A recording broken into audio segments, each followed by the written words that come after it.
கேள்வி உங்க கேள்வி என்ன? மத்தேயு 3:16 சொன்ன மாதிரி ஏசப்பா தான் பரிசுத்தாவி. அவர் சொல்றாரு யோவான் 14:26 என் நாமத்தினாலே பிதா அனுப்ப போகிற பரிசுத்தாவின்னாரு. ஏசப்பா தான் பரிசுத்தாவி. இப்போ இங்கேயும் மார்க் 1:8 அவரே பரிசுத்தாவின்னு ஞானஸ்தானம் கொடுக்குறாரு. அப்ப மத்தேயு 3:16 தேவ ஆவி புறாவை போல ஒரு மேல இறங்குனாரு ஏசப்பா மேல. அப்ப ஏசப்பா தானே பரிசுத்தாவி, தேவ ஆவின்னு ஒண்ணு வருது இல்லையா அது. ஓகே, தேவாவி. இப்போ இதுக்கு மேடம் ஒரு கேள்விக்கு பதில் கொடுங்க, அதுக்கு பிறகு நான் கொடுக்குறேன். எஸ் சூர்யா. அதெல்லாம் தைரியமா சொல்லலாம், அதை பத்தி ஒன்றும் இல்லை. நம்ம சபை தான், வெளியே கூடுற சபை தான். பரிசுத்த ஆவியில வெரைட்டிஸ் இருக்குன்னு நான் ஃபீல் பண்றேன். அதாவது பழைய ஏற்பாட்டிலையும் பரிசுத்த ஆவி அப்பப்போ வந்தது சில பேருக்கு. வந்தவங்க வெறும் தீர்க்க தரிசனம் மாத்திரம்தான் சொன்னாங்க. பழைய ஏற்பாட்டில் அந்நிய பாஷைகள் கிடையாது, அக்னிமயமான நாவுகள் கிடையாது. மற்றபடி வியாதி எலிசா இல்லையா கொஞ்சம் குணப்படுத்தினாங்க, செத்து போனவங்களை உயிரோடு எழுப்புனாங்க. பட் பழைய ஏற்பாட்டு பரிசுத்த ஆவி வேற. இயேசு ஊழியம் செய்து கொண்டிருந்தப்போ அவருக்கு அருளப்பட்ட பரிசுத்த ஆவி வேற, அது பிதாவின் ஆவி டைரக்டர். அதுக்கப்புறம் ஒரு இடத்துல அவர் சொல்வார், அவருக்கு இன்னும் பரிசுத்த ஆவி அருளப்படவில்லை. ஒரு வசனம் இருக்கு, வழங்கப்படலை. அப்போ அவர் பரமேறி போறதுக்கு முன்னால சீஷர்களுக்கு மேல தன்னுடைய ஆவியை ஊதினார்னு இருக்கும். அதுக்கப்புறம் அந்த சீஷர்கள்லாம் ஊழியம் செய்வதற்காக அருளப்பட்ட பரிசுத்த ஆவி அது ஒன்று. அதுக்கப்புறம் இயேசு பரமேறி போன பிறகு அப்போஸ்தலர் 2வது அதிகாரத்தில் மேல் வீட்டறையில் எல்லாருக்கும் கிடைச்ச பரிசுத்த ஆவி. அதில் இட் இன்க்ளூட்ஸ் ஜென்டைல்ஸ், புறஜாதிகளும் பரிசுத்த ஆவியை பெற்றுக்கொண்டார்கள். அந்த பரிசுத்த ஆவியை பெற்றுக்கொண்டவங்க தான் அந்நிய பாஷை பேசினாங்க. அதெல்லாம் அந்த அடையாளங்கள். ஸோ அதனால தான் சொன்னேன் பரிசுத்த ஆவியில் வெரைட்டிஸ் இருக்கு, நிறைய இருக்கு. பரிசுத்த ஆவியில் நிறைய இருக்குன்றீங்க.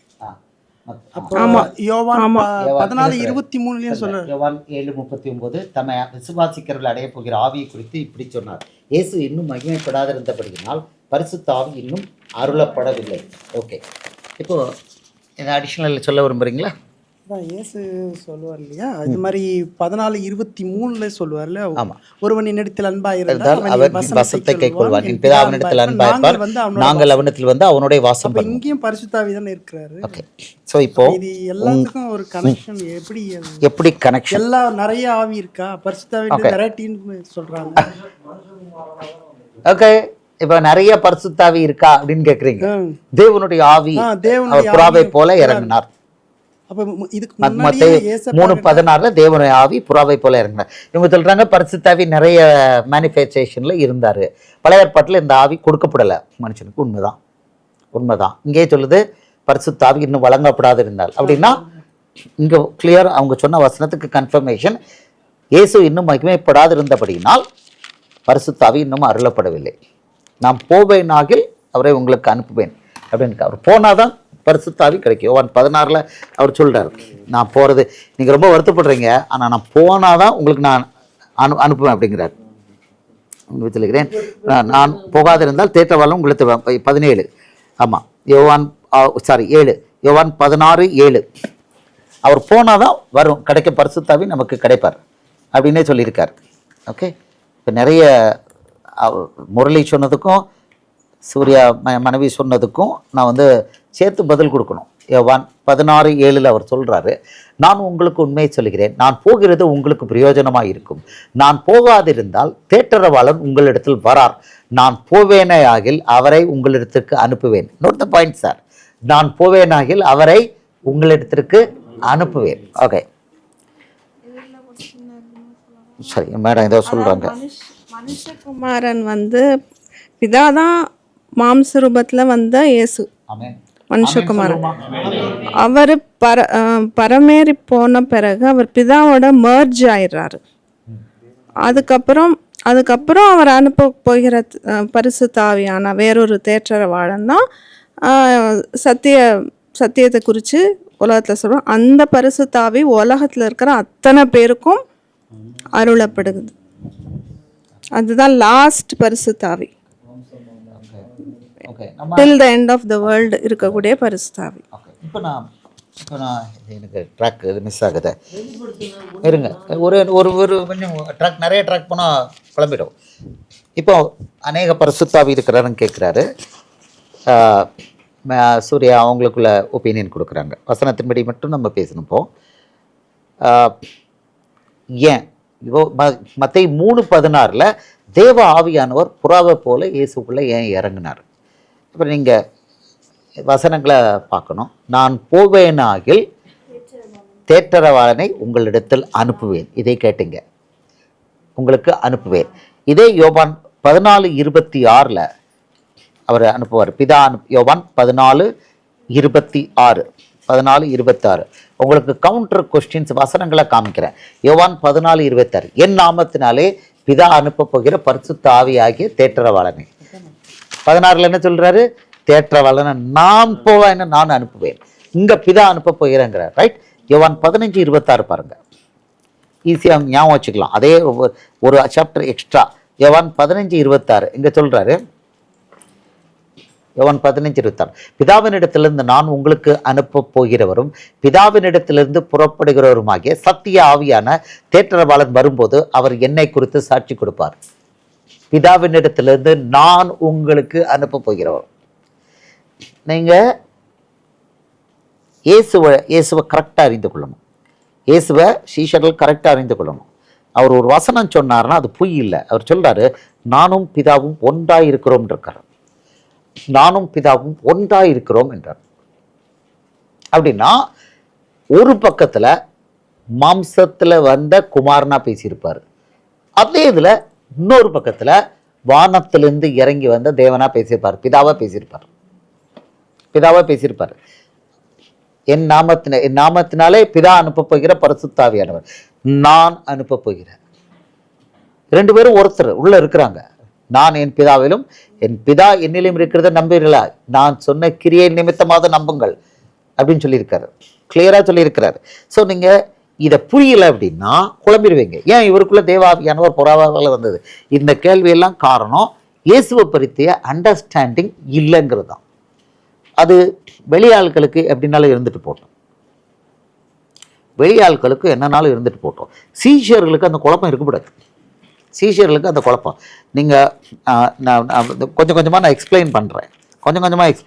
அவர் சொல்கிறாரு, நீங்கள் யோவான் 10வது அதிகாரத்தில் கேள்வி கேட்குறாரு. நான் பிதாவை இவங்கள்ட்ட கேட்குறேன். அதாவது யூதர்கள்ட்ட கேள்வி சொல்லுவார், சேலஞ்சு விடுவார். அடுத்தது சீஷர்களுக்கும் அதை சொல்வார். யோவான் 14 சீஷர்களுக்கும் அதே தான் வைப்பார், அதே மாற்றம் வைப்பார். ஏன்னா ரெண்டு பேருக்கும் அந்த புரிதல் இல்லை. இன்னைக்கும் அந்த புரிதல் கிடையாது. உலகத்தில் பெரும்பாலானோருக்கு அந்த புரிதல் கிடையாது. பிதா யாரு குமாரன் யாரும் தெரியாது. நம்ம கண்டினியூஸாக பிதா யாரு குமாரன் யாருங்கிறத வசனங்கள் வழியாக விளக்கிக்கிட்டே இருக்கிறோம். அது கடைசி வரைக்கும் விளக்கத்தான் செய்வோம். எப்படின்னா இவர் விளக்குறாரு, நானும் பிதாவும் ஒன்றா இருக்கிறோம். வசனம் பார்த்தீங்க. இப்போ அவர் சொல்றாரு, ஆமாம், இந்த பிதா.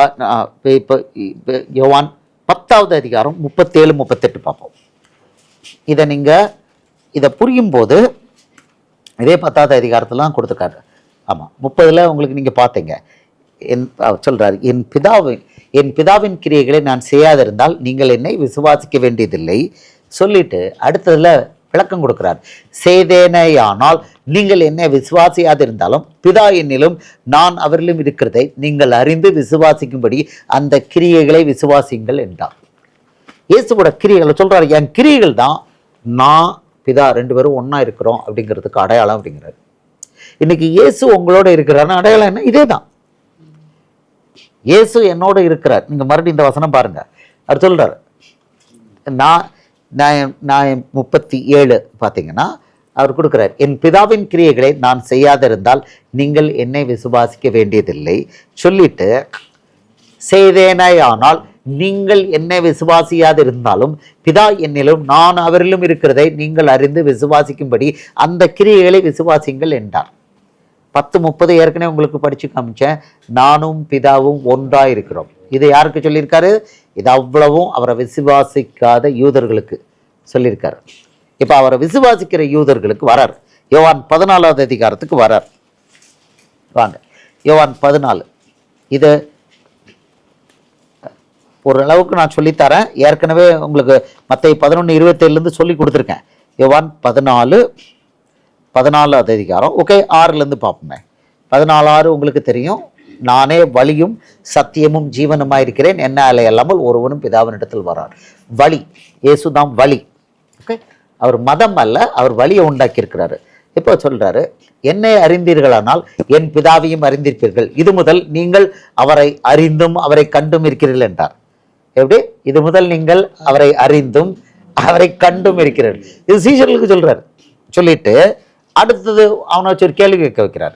பிலிப்பு அவரை நோக்கி, ஆண்டவரே, பிதாவை எங்களுக்கு காண்பியும், அது எங்களுக்கு போதும் என்றார். உங்களுக்கு ஏற்கனவே சொல்லி கொடுத்துருக்கேன். எவன் என்னத்தை பேசணும், அவனுக்கு என்ன பதில் கொடுக்கணும், எல்லாத்தையும் ஏசப்பா ஸ்க்ரீன் பிளே உலகம் உண்டாக்குறது முன்னாடி எழுதிட்டார். அவர் எழுதி வச்சபடி வேறு அவன் கேள்வி கேட்குறான். பரிசேயர் சதுசேயரும் கேள்வி கேட்குறான், சீஷர்களும் கேள்வி கேட்குறாங்க. பதில் அவர் கொடுக்குறாரு. எதுக்கு? நமக்கு புரியணும். எவன் கேட்ட கேள்வியும் இயேசு கொடுத்த பதிலும் எதிர்பாராதது அல்ல. எல்லாமே பூமி உண்டாகிறதுக்கு முன்னாலே எழுதப்பட்டு அது அந்த 3.5 வருஷத்துல எனாக்ட் பண்ணப்பட்டு அது எது எழுதணுமோ அது எழுதப்பட்டு நமக்கு முன்னால் வந்திருக்கு. தற்செயல்னு ஒண்ணுமே கிடையாது. ஸோ பிலிப்பை வச்சு கேள்வி கேட்க வைக்கிறார். பிலிப்பை வச்சு கேள்வி கேட்க வைக்கிறார்.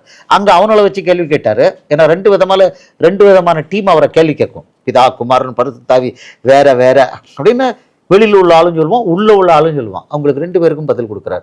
அவனுக்கு அங்கே பதில் கொடுத்துட்டார். இதாப்பா உனக்கு அடையாளம், நான் பிதாவின் கிரியை செஞ்சேன்னா என்ன நம்பலைன்னாலும் அந்த கிரியை நம்பு, அப்படின்னா நானும் பிதாவும் ஒன்றாயிருக்கிறோம். இதான் அடையாளம். இங்கே இவன்ட்டு வர்றாரு. இவன்ட்டு சொன்ன பிறகு ஃபர்ஸ்ட் வசனத்தில் சொல்றாரு. சொன்ன பிறகு அவன் காதுலேயே அதை கேட்கல. கேட்டீங்கன்னா இந்த வசனத்துல முந்தின வசனத்துல அவர் சொல்றாரு, என்னை அறிந்தீர்களானால் என் பிதாவையும் அறிந்திருப்பீர்கள். இது முதல் நீங்கள் அவரை அறிந்தும் அவரை கண்டும் இருக்கிறீர்கள் என்றார். அப்படின்னா எப்பா, நான் தான்ப்பா, அவரை அறிஞ்சிட்டீங்கப்பா, அவரை கண்டுட்டீங்கப்பா. You know him, you have seen him. சிம்பிளா, you know him, you know the father. என்னை அறிஞ்சிட்டிங்கன்னா முடிஞ்சு போச்சுப்பா. என்னை அறிஞ்சிட்டிங்கன்னா என் பிதாவையும் நீங்க பார்த்துட்டீங்க, அறிஞ்சிட்டீங்க, என் பிதாவையும் கண்டுக்கிட்டீங்க. மறுபடியும் வேணா ஒரு தடவை வசனம் பாருங்க. If you had known me you would have known my father also and from now on you know him and have seen him. ரொம்ப பார்க்க ரொம்ப பிளெயின் லாங்குவேஜ் மாதிரி இருக்கு. ஆனால் பிலிப்புக்கு புரியல. ஏன்னா மரம் மண்டைகளாக நம்ம இருப்போம்னு அவருக்கு தெரியும். அதனால மனுஷன் அப்படித்தான். ஏன்னா அவர் தானே படைச்சிருக்காரு. அந்த லிமிட்டேஷன்ஸோட தான் நம்மளை படைச்சிருக்காரு. அதனால தான் எல்லாத்தையும் மறுபடியும் டீச் பண்ணியிருப்பார். பார்த்தீங்கன்னா மறுபடியும் 3.5 வருஷம் போராடி ஒரு ராஜ்யத்தின் உபதேசத்தை பிரசங்கம் பண்ணியிருக்காரு. ஒரே உபதேசம் தான் ராஜ்யத்தின் உபதேசம். 3.5 வருஷம் பிரசங்கம் பண்ணியிருக்கிறார். மறுபடியும் அப்பாடா, ஒரு வழியா யோவான் 16:28 இப்பொழுது நீர் தேவனிடத்திலிருந்து வந்திருக்கிறீர் என்று விசுவாசிக்கிறேன். ஏடா, இதுக்கு தாண்டா 3.5 வருஷம் வேலை பார்த்தேன். இப்போ என்னை விட்டுட்டு எல்லாரும் போயிருவீங்கடா அப்படின்ட்டார். அவங்க மிஷன் அக்கம்ப்ளிஷ்டு. அந்த 11 பேரை கன்வின்ஸ் பண்ணணும். 12 கிடையாது, 12 போயிடுச்சு, 12வது போயிடுச்சு. இந்த 11 அவர் கன்வின்ஸ் பண்ணணும். அவரோட மிஷன் அதுதான். பிதா அவருக்கு கொடுத்துருக்கிற மிஷன் அவ்வளோதான். இவ்வளோ வேலையும் பண்ணிட்டு இந்த 11 பேரை மட்டும் கன்வின்ஸ் பண்ணணும். அவருக்கு அவரே கொடுத்த டார்கெட் அது கரெக்டாக முடியுது. இப்பொழுது நீர் தேவனிடத்தில் வந்திருக்கிறேன் என்று நாங்கள் விசுவாசிக்கிறோம் சொல்லிட்டாங்களா? அடுத்த வசனம் சொல்லிட்டார், ரைட், இப்பொழுது விசுவாசிக்கிறீர்கள், இன்னைக்கு ராத்திரி எல்லாரும் என்னை விட்டு ஓடி போயிருவீங்கடான்ட்டார். அன்னைக்கு அப்படியே நடந்தது. மிஷன் அக்கம்ப்ளிஷ்ட் அவருக்கு. ஸோ திருப்பி சொல்லிக்கிட்டு இருக்கிறார். இப்போ பாருங்க, அடுத்த வசனத்துல அவன் ரொம்ப மொங்கு மாதிரி கேள்வி கேட்பான். பிதாவே, பிலிப்பு அவரை நோக்கி, ஆண்டவரே, பிதாவை எங்களுக்கு காண்பியும், அதை எங்களுக்கு போதும் என்றார். இப்போ நம்ம கேட்கறதுலாம் அப்படித்தான். ஏன் அவர் அங்கே இப்படி சொல்றாரு, இங்கே எப்படி நான் பிதா அனுப்ப போகிறேன், இங்கே என்னுடைய பிதாவிட நான் அனுப்ப போகிறேன், ஏன் அப்படி கேள்வி கேட்குறாரு? நம்ம இதே தான் முரளி, வேற ஒன்றும் இல்லை. நீங்களும் அது கொஞ்சம் அட்வான்ஸ்டு. பட் இன்னும் நிறைய என்ட்ரி லெவலில் இவர் வேற.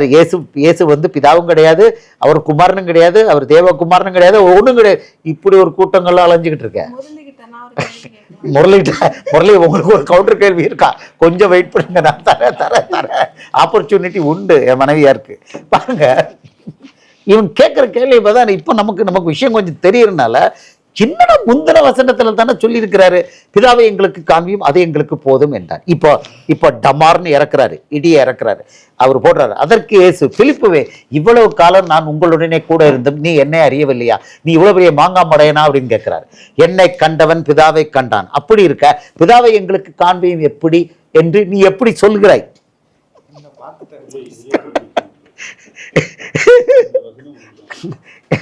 இவ்வளவு வசனம் எழுதின பிறகும் இன்னைக்கும் ட்ரினிட்டின்னு ஒண்ணு உண்டு, பிதா வேற, குமாரன் வேற, பரிசுத்த ஆவி வேறங்கிறாங்க. அப்ப என்னத்த சொல்றீங்க? இவ்வளவு பச்சையா இருக்கு. இவனை கேள்வி கேட்க வச்சது அதுக்குதான். இது இல்லைன்னா நம்ம அறுதிட்டு போய் சொல்ல முடியாது.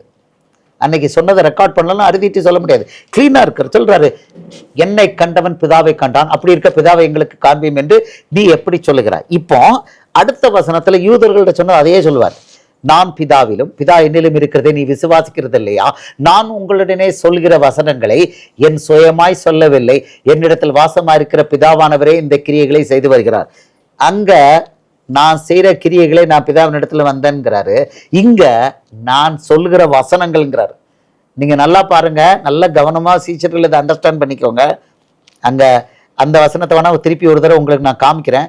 மத்தேயு 10, யோவான் 10:37-38 அவர் சொன்னதை நான் காமிக்கிறேன். நீங்க அந்த டிஃபரன்ஸ் புரிஞ்சுக்கோங்க. என் பிதாவின் கிரியைகளை நான் செய்யாதிருந்தால் நீங்கள் என்னை விசுவாசிக்க வேண்டியதில்லை. செய்தேனேயானால் நீங்கள் என்னை விசுவாசியாதிருந்தாலும் பிதா என்னிலும் நான் அவரிலும் இருக்கிறதை நீங்கள் அறிந்து விசுவாசிக்கும்படி அந்த கிரியைகளை விசுவாசியுங்கள் என்றார். இங்க கிரியைகளை சொல்றாரு. ஆனா இங்க வரும்போது யோவான் 14 வரும்போது அவர் என்ன சொல்றாருன்னா, இவருக்கு யோவான் 14 மன்னிச்சுக்கொள்ளுங்க, யோவான் 14 அவர் சொல்றாரு, இதுல நான் சொல்றாரு, பிலிப்புவை இவ்வளவு காலம் நான் உங்களுடனே கூட இருந்தேன், நீ என்னை அறியவில்லையா?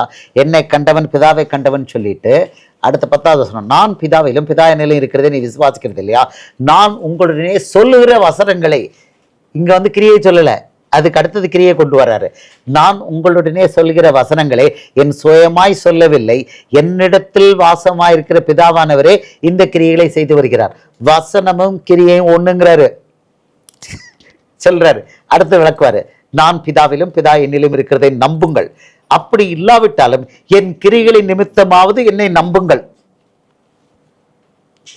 போட்டாரா? அவனுக்கு சொன்னதை அப்படியே கொண்டுட்டார், என் கிரியைகள் நிமித்தம் நம்புங்க. ஸோ இப்போ உங்களோட கேள்வி, பரிசுத்தாவி வேற வேற ஆவியா? தேவனுடைய ஆவி ஒருவர் தான்.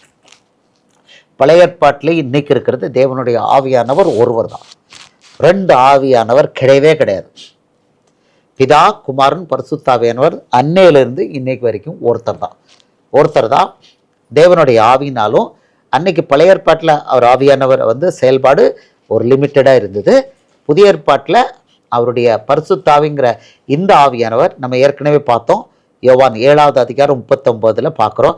இயேசு இன்னும் மகிமைப்படாதபடியினால் பரிசுத்தாவி இன்னும் வழங்கப்படலை. அப்படின்னா இது ஹையர் லெவல், ஒவ்வொரு மனுஷனுக்கும் கொடுக்கப்பட்டது. அங்கே வந்து ஒன்லி தீர்க்கதரிசிகளுக்கு, ராஜாக்களுக்கு மட்டும்தான், வேற யாருக்கும் கிடையாது. இங்கே அப்படி இல்லை, every Tom, Dick and Harry, ஞானஸ்நானம் பெற்ற எல்லாருக்குள்ளும் பரிசுத்தாவி.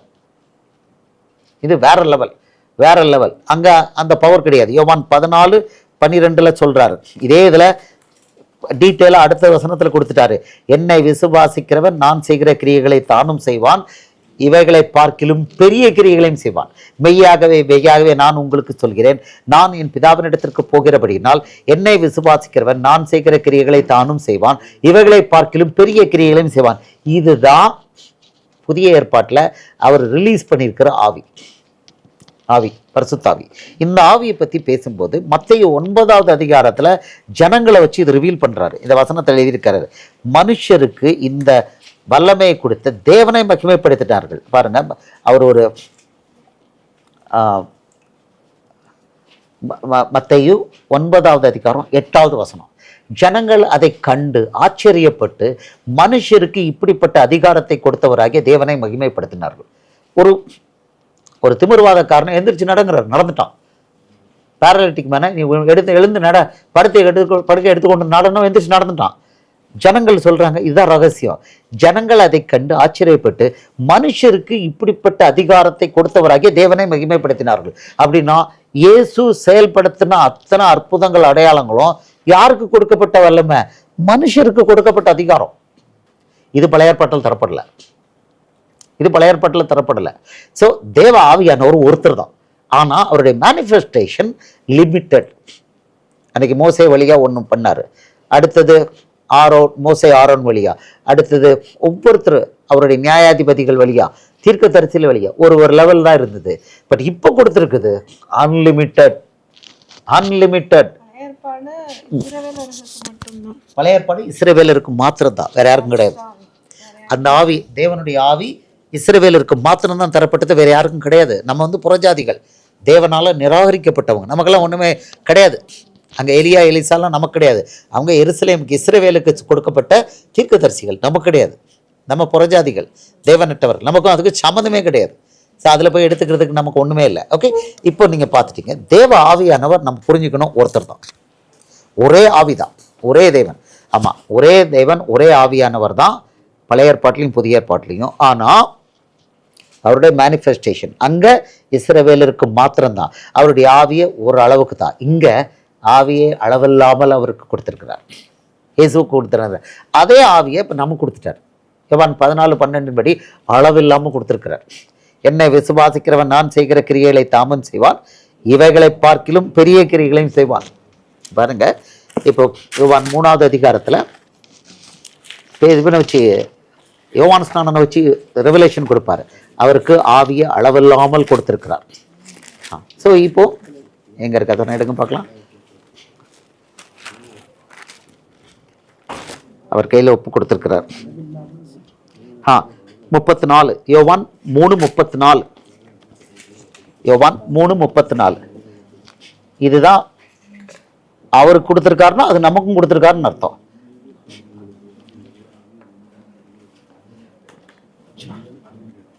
அன்லிமிட்டட் இதான் புதிய உடன்படிக்கையாகும். தேவனால் அனுப்பப்பட்டவர் தேவனுடைய வார்த்தைகளை பேசுகிறார். தேவன் அவருக்கு தமது ஆவியை அளவில்லாமல் கொடுத்திருக்கிறார். For he whom God has sent speaks the words of God, for God does not give the spirit by measure.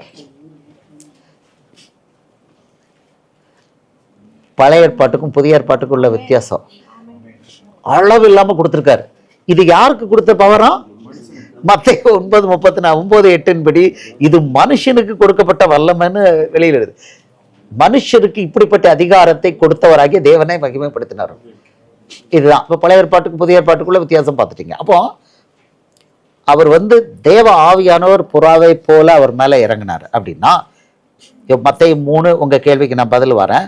மத்தேயு 3:16 தேவ ஆவியானவர் புறாவை போல இறங்குறார். ஓகே, அவர் சொல்ல தேவாவி புறாவை போல இறங்கி தம்மேல் வருகிறதை கண்டார், ஞானத்தானே எடுத்தவன. ரைட், இது ஏன் பண்ணினாரு அப்படின்னா, இது அப்போ இவரே பரிசுத்தாவியானவர், இயேசுதான் பரிசுத்தாவியானவர் அப்படிங்கிறது நமக்கு எங்க இருக்கு? யோவான் 14:26, என் நாமத்தினாலே பிதா அனுப்ப போகிற பரிசுத்தாவியானவர். இயேசுங்கிற நாமம் தான் பரிசுத்தாவிக்கு பேரு. கொலோசியர் 1:27 நமக்குள்ள இருக்கிற பரிசுத்தாவியானவர் இயேசுதான் அப்படின்னு பவுல வச்சு நமக்கு விளக்கியிருக்கிறார். அது அவரே அதையும் சொல்லியிருக்கிறார். புறஜாதிகளுக்குள்ளே விளங்கிய இந்த ரகசியத்திலுள்ள மகிமையின் ஐஸ்வர்யம் இன்னதென்று தேவன் தம்முடைய பரிசுத்தவான்களுக்கு தெரியப்படுத்த சித்தமானார். கிறிஸ்துவானவர் மகிமையின் நம்பிக்கையாக உங்களுக்குள் இருப்பதே அந்த ரகசியம். பரிசுத்தாவியானவர் நமக்குள்ள இருக்கிறாரு. அவர் யாருன்னா இயேசுதான் அப்படின்னு சொல்லியிருக்காரு. நீங்க யோவான் 14:23 நீங்க சொன்னீங்க தம்பி முரளி, அதுலயும் நீங்க இதை காமிச்சிருக்கீங்க. யோவான் 14:23, நாங்கள் அவரிடத்தில் அவனோடே வாசம் பண்ணுவோம் சொல்லியிருக்கார். இயேசு அவனுக்கு பிரதியுத்தரமாக, ஒருவன் என்னில் அன்பாயிருந்தால் அவன் என் வசனத்தை கைக்கொள்வான், அவனில் என் பிதா அன்பாயிருப்பார், நாங்கள் அவனிடத்தில் அவனோடே வாசம் பண்ணுவோம். அப்படின்னா பரிசுத்தாவி இஸ் ஈக்குவல் டு பிதாவின் குமார், வாசம் பண்ணுவோம். ஓகே, இப்போ ஏன் தேவ ஆவியானவர் புறாவை போல தன் மேல வருகிறத காமிச்சார் அப்படின்னா, நம்பர் 1, ஒரு ஆளுக்கு அதை காமிக்கணும். ஒரு ஆளுக்கு அதை காமிக்கிறது அடையாளம். ஒரு ஆளுக்கு அதை காமிக்கணும். சொல்கிறான், யார் மேலே பரிசுத்தாவி என்ற ஒரு அங்கு தங்குறாரோ அவர் தான் தேவகுமாரன்னு எனக்கு என்ன அனுப்புனவர் சொன்னாருங்கிறான் ஒரு ஆள். யார் அந்த ஆள்? எஸ், அவன் சொல்கிறான். சொன்ன உடனே அப்படியே நான் கண்டு இவரே தேவகுமாரன்னு நான் சாட்சி கொடுக்குறேங்கிறான். ஆமாம், வசனம் யோவான் 1வது அதிகாரம். யார் மேலே பரிசுத்தாவியானவர் வந்து தங்குறாரோ அவர் தான் மேசியாங்க தேவகுமார். 1வது அதிகாரம் எடுங்க. அப்படியே நான் கண்டு 1:30 எனக்கு வெளிப்பண்ணி ஞானஸ்தானம் இப்போ 32, 33. ஓகே, இப்போ ஏன் ஞானஸ்நானம் அப்படிங்கிறது அடிஷ்னல். ஏன் ஞானஸ்நானம்? ஞானஸ்நானத்தினால இவர் நான் வந்து அடையாளம் காமிக்க வந்தேங்கிறான். ஓகே, ஆமாம். இப்போ எடுப்போம். நானும் இவரை 31லேருந்து யோவான் 1:31 எடுப்போம். ஏன் ஞானஸ்தானம் கொடுத்தாரு, ஞானஸ்தானம் பெற்றாரு? Okay, question answer. ஏன் இயேசு ஞானஸ்தானம் எடுத்தார்? அடுத்தது ஏன் அவர் மேலே தேவ ஆவியானவர் புறாவை போல வர்றதை கண்டார்? இங்கே ஆன்சர் இருக்கு, வசனத்தில் ஆன்சர். ஓகே, பார்ப்போம். இந்த வசனத்தை பார்ப்போம். யோவான் 1:31. நானும் இவரை அறியாதிருந்தேன். யோவான் சொல்கிறான், I did not know him. Declaration, candid declaration. நானும் இவரை அறியாதிருந்தேன், இவர் இஸ்ரவேலுக்கு வெளிப்பெறும் பொருட்டாக. Okay, but that he should be reveal to Israel. கவனமாக பாருங்க, இது challenge number 1. But that he should be reveal to Israel. இவர் இஸ்ரவேலுக்கு வெளிப்பெறும் பொருட்டாக நான் ஜலத்தினாலே ஞானஸ்தானம் கொடுக்க வந்தேன் என்றார். therefore I came baptizing with water. அவனோட மிஷன் என்னன்னா, அவங்களுக்கு அவங்களுடைய மேசியாவை இவர் தான் அடையாளம் காட்டணும். இதுக்கு பேசிக்காக ஞானஸ்தானம் இவருக்கும் கொடுக்கணும், மற்றவங்களுக்கும் கொடுக்கணும். அதனால தான் என் மிஷனே அதுதாங்கிறான். நீங்கள் இங்கிலீஷில் பார்த்தீங்கன்னா மை மிஷன் இஸ் தட். இவர் இஸ்ரவேலுக்கு வெளிப்படும் பொருட்டாக நான் ஜலத்தினாலே ஞானஸ்தானம் கொடுக்க வந்தேன். இயேசுவுக்கு ஞானஸ்தானம் இல்லை, ஜலத்தினாலே ஞானஸ்தானம் கொடுக்க வந்தேன். கவனமாக பாருங்க, இயேசுவுக்கு நான் ஞானஸ்தானம் கொடுக்க வந்தேன் அவன் சொல்லலை. இவர் இஸ்ரவேலுக்கு வெளிப்படும் பொருட்டாக நான் ஜலத்தினாலே ஞானஸ்தானம் கொடுக்க வந்தேன் என்றான். ஞானஸ்தானம் மிகப்பெரிய அடையாளம். இஸ்ரவேலுக்கு இயேசுங்கிற மேசியை வெளிப்படுறதுக்கு மெயின் அடையாளம் இது. இப்போ இவனுக்கு ஒரு அடையாளம் கொடுத்துருக்கிறார். இவனுக்கு அடையாளம் என்னன்னா, யார் மேல புறாவை போல வந்து தங்குறாரோ அவர் தான். பின்னும் யோவான் சாட்சியாக சொன்னது, ஆவியானவர் புறாவை போல வானத்திலிருந்து இறங்கி இவர் மேல் தங்கினதை கண்டேன். கவனமா பாருங்க. and John bore witness saying, I saw the spirit descending from heaven like a dove and he remained upon him. நான் பார்த்தேங்கிறான். அடுத்த வசனம் சொல்றான், சீக்கிரட்டை சொல்றான், நானும் இவரை, மறுபடியும் அதே வசனம் அதே வார்த்தையை யூஸ் பண்றான், நானும் இவரை அறியாதிருந்தேன். ஏன்னா இவனுக்கு ஒரே அடையாளம், இவர் மேல ஆவியானவர் கண்ணு பார்க்க வருவார். இதான் அடையாளம். மறுபடியும் அதை ரிப்பீட் பண்றான், நானும் இவரை அறியாதிருந்தேன். எதுவுமே ஆக்சிடென்ட் கிடையாது. 2 வசனத்துக்கு முன்னால நானும் இவரை அறியாதிருந்தேன். ஆனா இஸ்ரவேலுக்கு இவர் வெளிப்படும் பொருட்டாக நான் ஜலத்தினாலே ஞானஸ்தானம் கொடுக்க வந்தேன். யோவான் ஸ்நானனோட மிஷன் என்னன்னா, பாவ மன்னிப்புக்கு ஜலத்தினால ஞானஸ்தானம் கொடுக்கணும். ஞானஸ்தானம் எதுக்குன்னா, மார்க் 1:4-5 மனம் திரும்புதலுக்கு என்ற பாவ மன்னிப்புக்குன்னா ஞானஸ்தானம் இது. இதை கொடுக்க வந்தேன். அப்படின்னா நியாயப்பிரமாணத்தை க்ளோஸ் பண்ண போற, புது வேதத்தை கொடுக்குற, அதுக்கு ஃபண்டமெண்டல் என்ட்ரி லெவல் ஞானஸ்தானம். மனம் திரும்பி ஞானஸ்தானம் எடுக்கணும், பாவ மன்னிப்பு வாங்கணும், மனம் திரும்பணும், மனுஷன் பாவ மன்னிப்பு வாங்கணும். இப்போதான் பரலோகத்துக்கு என்ட்ரி. இல்லைன்னா ஒருத்தருக்கு என்ட்ரி கிடையாது, இன்க்ளூடிங் யூதர்களுக்கு. பழைய ஏற்பாட்டில் இதெல்லாம் கிடையாது. ஸோ இதுக்கு இதை பண்ணும் பொழுது மறுபடியும் இதை ஒருத்தர் படித்து பாருங்க. இது அதுக்கு முந்தின வசனம் 32 வானத்திலேருந்து இவர் சொல்றாரு, இவர் இஸ்ரவேலுக்கு வெளிப்படும் பொருட்டாக நான் ஜலத்தினாலே ஞானஸ்தானம் கொடுக்க வந்தேன். Very very important. அதாவது இயேசு இஸ்ரவேலுக்கு வெளிப்படுறன்னா ஜலத்தினால ஒருத்தன் ஞானஸ்தானம் கொடுக்கணும். இதான். அதனால தான் கேட்குறாங்க, நீ யாரும் ஞானஸ்தானம் கொடுக்குறங்க. சில விஷயங்கள் இங்கே இல்லை, யூதர்களுக்கு வரலாற்றில் இருக்குது. அவன் கேட்குறாங்க, நீ எலியாவும் அல்ல, தீர்க்கதரிசியும் அல்ல, அப்போ ஏன் ஞானஸ்தானம் கொடுக்குற?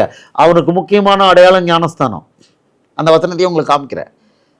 கேட்குறாங்க, நீ எலியாவா? நான் எலியா இல்லை. நீ தீர்க்கதரிசி இல்லை. ஓ நீ தீர்க்கதரிசி மேலே எலியாவும் இல்லை, இப்போ ஏன் ஞானஸ்தானம் கொடுக்குறேன், உனக்கு வசனம் காமிக்கிறேன், இதே அதிகாரம் வசனம் காமிக்கிறேன். இப்போ ஞானஸ்நானம் யூதர்களுக்கு ரொம்ப இம்பார்ட்டன்ட். அதனால தான் அவர் மேசியான்னு அடையாளம் காட்டப்படுகிறார். பச்சையா அங்கே சொல்லியிருக்கான், இதனால தான் ஞானஸ்தானம் கொடுக்க வந்தேனுங்களா சொல்லிட்டு, அதில் நானும் அவரை அறியாதிருந்தேன் அப்படிங்கிறான். சொல்லிட்டு அடுத்த வசனம் சொல்றான், பின்னும் யோவான் சாட்சியாக சொன்னது, ஆவியானவர் புறாவை போல வானத்திலிருந்து இறங்கி இவர் மேல் தங்கினதை கண்டேன். தாம் பார்த்ததை சொல்றான். அதுக்கு அடுத்த வசனத்துல சொல்றான், நானும் இவரை அறியாதிருந்தேன், ஆனாலும் ஜலத்தினால் ஞானஸ்நானம் கொடுக்கும்படி என்னை அனுப்பினவர், ஆவியானவர் இறங்கி யார் மேல் தங்குவதை நீ காண்பாயோ அவரே பரிசுத்த ஆவியினால் ஞானஸ்நானம் கொடுக்கிறவர் என்று எனக்கு சொல்லியிருந்தார். இப்ப ஏன்னு புரியுதா முரளி? அடுத்து அப்படியே அந்தப்படியே நான் கண்டு, எல்லாரும் இப்ப கண்டுதான் கேட்குறீங்க, நான் கண்டு இவரே தேவனுடைய குமாரன் என்று சாட்சி கொடுத்து வருகிறேன் என்றார். இப்ப ஏன் ஆவியானவர், தேவ ஆவியானவர் புறாவை போல அவர் மேல இறங்கினார்? இப்ப புரியுதா? ஓகே, இதான் அடையாளம். இதை கேள்வி யாராவது கேட்க முடியுமா? இவரே தேவனா, இவர் மேல ஏன் ஆவியானவர் வந்தார்? அவர் தேவன் மனுஷனா இறங்கி இருக்கிறார். Is God who came down. யோவான் 6:38 சொல்றாரு, என் சித்தப்படி அல்ல, என் பிதாவின் சித்தப்படி செய்ய நான் வானத்திலிருந்து இறங்கி வந்தேன். அவர் வானத்திலிருந்து இறங்கி வந்த தேவன். Yovan 6:38 is God who came from heaven. யோவான் 6:38 கொடுக்கிறாரு, என் சித்தத்தின்படி அல்ல, என்னை அனுப்பினவருடைய சித்தத்தின்படி செய்யவே நான் வானத்திலிருந்து இறங்கி வந்தேன். for I have come down from heaven. இவ்வளவு பச்சையா சொல்லி இருக்கிறார். இவர் வானத்திலிருந்து இறங்கி வந்த தேவன், மாம்சத்துல வந்த தேவன். இவரை மனுஷனுக்கு அடையாளப்படுத்தி காமிக்கணும், அது யூதர்களை கன்வின்ஸ் பண்ணணும் இவர் தான் மேசியான்னு. அதுக்கு முக்கியமானது ஞானஸ்நானம் அப்படிங்கிறது இன்ட்ரோடியூஸ் ஆகணும், அவர் ஞானஸ்தானம் எடுக்கணும், அவரும் ஞானஸ்தானம் கொடுக்கணும். இதுதான் முக்கியமான அடையாளம். இதுக்கு தான் நான் ஜலத்தினால ஞானஸ்தானம் கொடுக்க வந்தேன் அப்படின்னு சொல்லி தன்னோட லைஃப் மிஷன் என்னன்னு யோவான் தான் சொல்லிட்டு, அதுக்கு பிறகு அடுத்த ரெவலேஷன் கொடுக்குறான், என்னை அப்படியே நான் கண்டு, இவர் மேல ஆவியானவர் தங்குறத நான் கண்டு இவரே தேவகுமாரன் சாட்சி கொடுக்கிறேன். எப்படின்னா என்ன ஜலத்தினால ஞானஸ்தானம் கொடுக்க அனுப்பினவர் என்ன பண்ணாரோ, அவர் யார் மேல பரிசுத்த ஆவியானவர் தங்குறாரோ அவரே அப்படின்னு. ஆமா பாருங்க, யோவான் 6 அந்த அந்த யோவான் 1:35 பாருங்க, அகசீன் சொல்றான். இப்போ மறுபடியும் இந்த வசனம் பாருங்க, நானும் இவரை அறியாதிருந்தேன், ஆனாலும் ஜலத்தினால் ஞானஸ்தானம் கொடுக்கும்படி என்னை அனுப்பினவர், ஆவியானவர் இறங்கி யார் மேல் தங்குவதை நீ காண்பாயோ அவரே பரிசுத்த ஆவியினால் ஞானஸ்தானம் கொடுக்கிறவர் என்று எனக்கு சொல்லியிருந்தார். அந்தப்படியே நான் கண்டு இவரே தேவனுடைய குமாரன் என்று சாட்சி கொடுத்து வருகிறேன் என்றார். ஆமென், அல்லேலூயா. இப்போ கேட்குறாங்க, இப்போ 21 அதே அதிகாரம் 21வது வசனத்தில் கேட்குறாங்க, யார்ப்பா அப்படின்னு கேட்குறாங்க. ஸோ இதை அண்டர்ஸ்டாண்ட் பண்ணும்போது நமக்கு குழப்பம் வராது. பிதாவானவர் யாரு, குமாரன் யாரு, பரிசுத்த ஆவியானவர் ஏன் அவர் ஞானஸ்தானம் எடுத்தார் கேட்க மாட்டோம். அப்பொழுது அவர்கள், பின்ன யார், நீர் எலியாவா என்று கேட்டார்கள். அதற்கு நான் அவன் அல்ல என்றார். நீர் தீர்க்கதரிசியானவரா என்று கேட்டார்கள். அதற்கும் அல்ல என்றார். கவனமா பாருங்க, இன்னைக்கு இந்த Tom Dick and Harry board போட்டுக்கிட்டு நான் தீர்க்கதரிசி, ப்ராஃபட், அப்போஸ்தலன்னுங்கிறாங்க. நீ வாயில கொஞ்சம் கெட்ட வார்த்தைலாம் வரக்கூடாது, மனைவி வேற பக்கத்துல இருக்காங்க, இந்த மாதிரி கடுமையான வார்த்தைலாம் சொல்லக்கூடாதுன்னு கண்ட களிய ஆம்பளை பொம்பளை எல்லாம் அப்போஸ்தல் போட்டுக்கிறாங்க, தீர்க்கதரிசி போட்டுக்கிறாங்க. இவன் உண்மையிலே எலியா சொல்றாரு, வரப்போகிற எலியா இவன் தான். மத்தேயு 14 இவன் தான் எலியாங்கிறாரு. ஆனா இவன்கிட்ட கேட்டா, எப்பா எலியாவா நீ? அப்படி எப்பா நான் இல்லப்பா. அப்படி நீ தீர்க்கதரிசியா? இல்ல. எது மத்தேயு 11:15 சொல்றாரு, தீர்க்கதரிசிகளுக்கு பெரிய மேலானவன்ட்டாரு. ஆனா இவன் ரெண்டுலையுமே நான் இல்லை அப்படிங்கிறான். ஸ்டன்னிங். உண்மையான ஊழியக்காரன் நான் சோயன்சோ சொல்ல மாட்டோம். அண்ணா போல நான் வேலைக்காரன் சொல்லிட்டு போவான். இவன் தான் எலியான்னு சொல்றாரு ஏசப்பா. மத்தேயு 11 இவன் தான்ப்பா எலியா.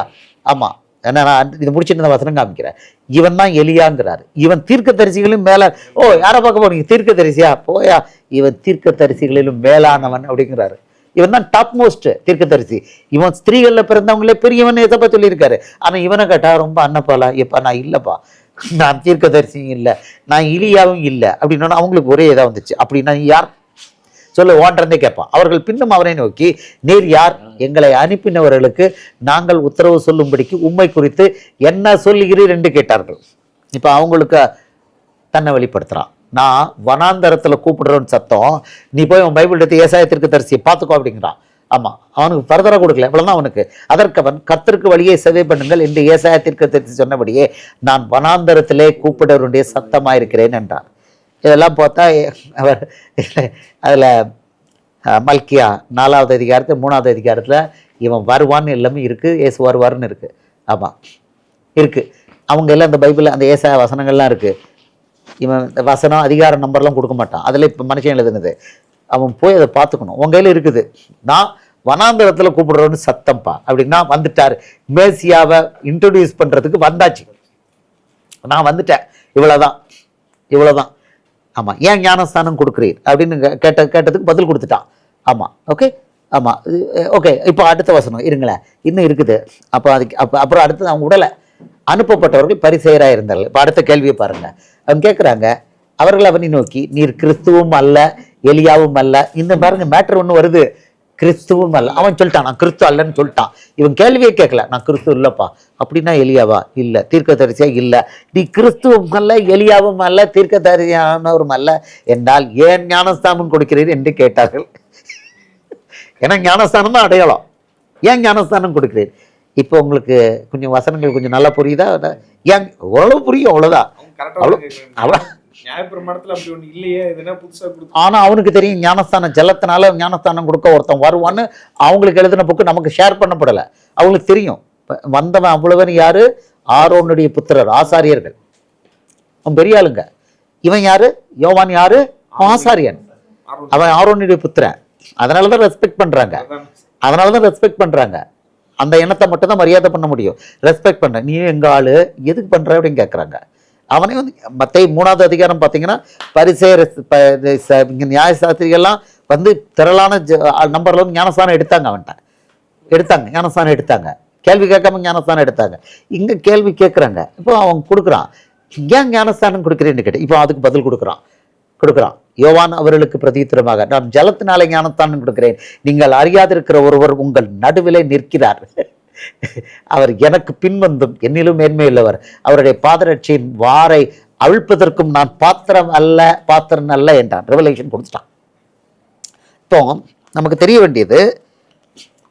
வேண்டியது இயேசு மேல தேவ ஆவியானவர் புறாவை போல இறங்கினார்னா, அவர் மாம்சத்துல வந்த தேவன் வந்திருக்கிறாரு, தீர்க்க தரிசனத்தை நிறைவேற்றத்துக்கு வந்திருக்கிறாரு, பாவத்துக்கு விலை கொடுக்க வந்திருக்கிறாரு.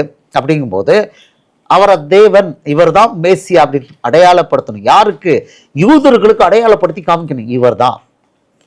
அவங்க நல்லா தெரிஞ்சே அவரை நிராகரித்து கொலை பண்ணணும். அப்போதான் நமக்கு எல்லாம் கிடைக்கும், தேவ திட்டம் நிறைவேறும். ஸோ அவரை இன்ட்ரடியூஸ் பண்ணுறதுக்கு யோவான் ஸ்நானன் ஒரு ஆளை அவர் நியமனம் பண்ணி, அவன் எப்படிப்பட்ட ஆளுன்னா, ஏசப்பா சொல்றாரு, அவன் ஸ்திரீகளில் பிறந்தவங்களே மிகவும் பெரியவன். மத்தேயு 11:11. இப்போ உங்களுக்கு நான் காமிக்கிறேன்.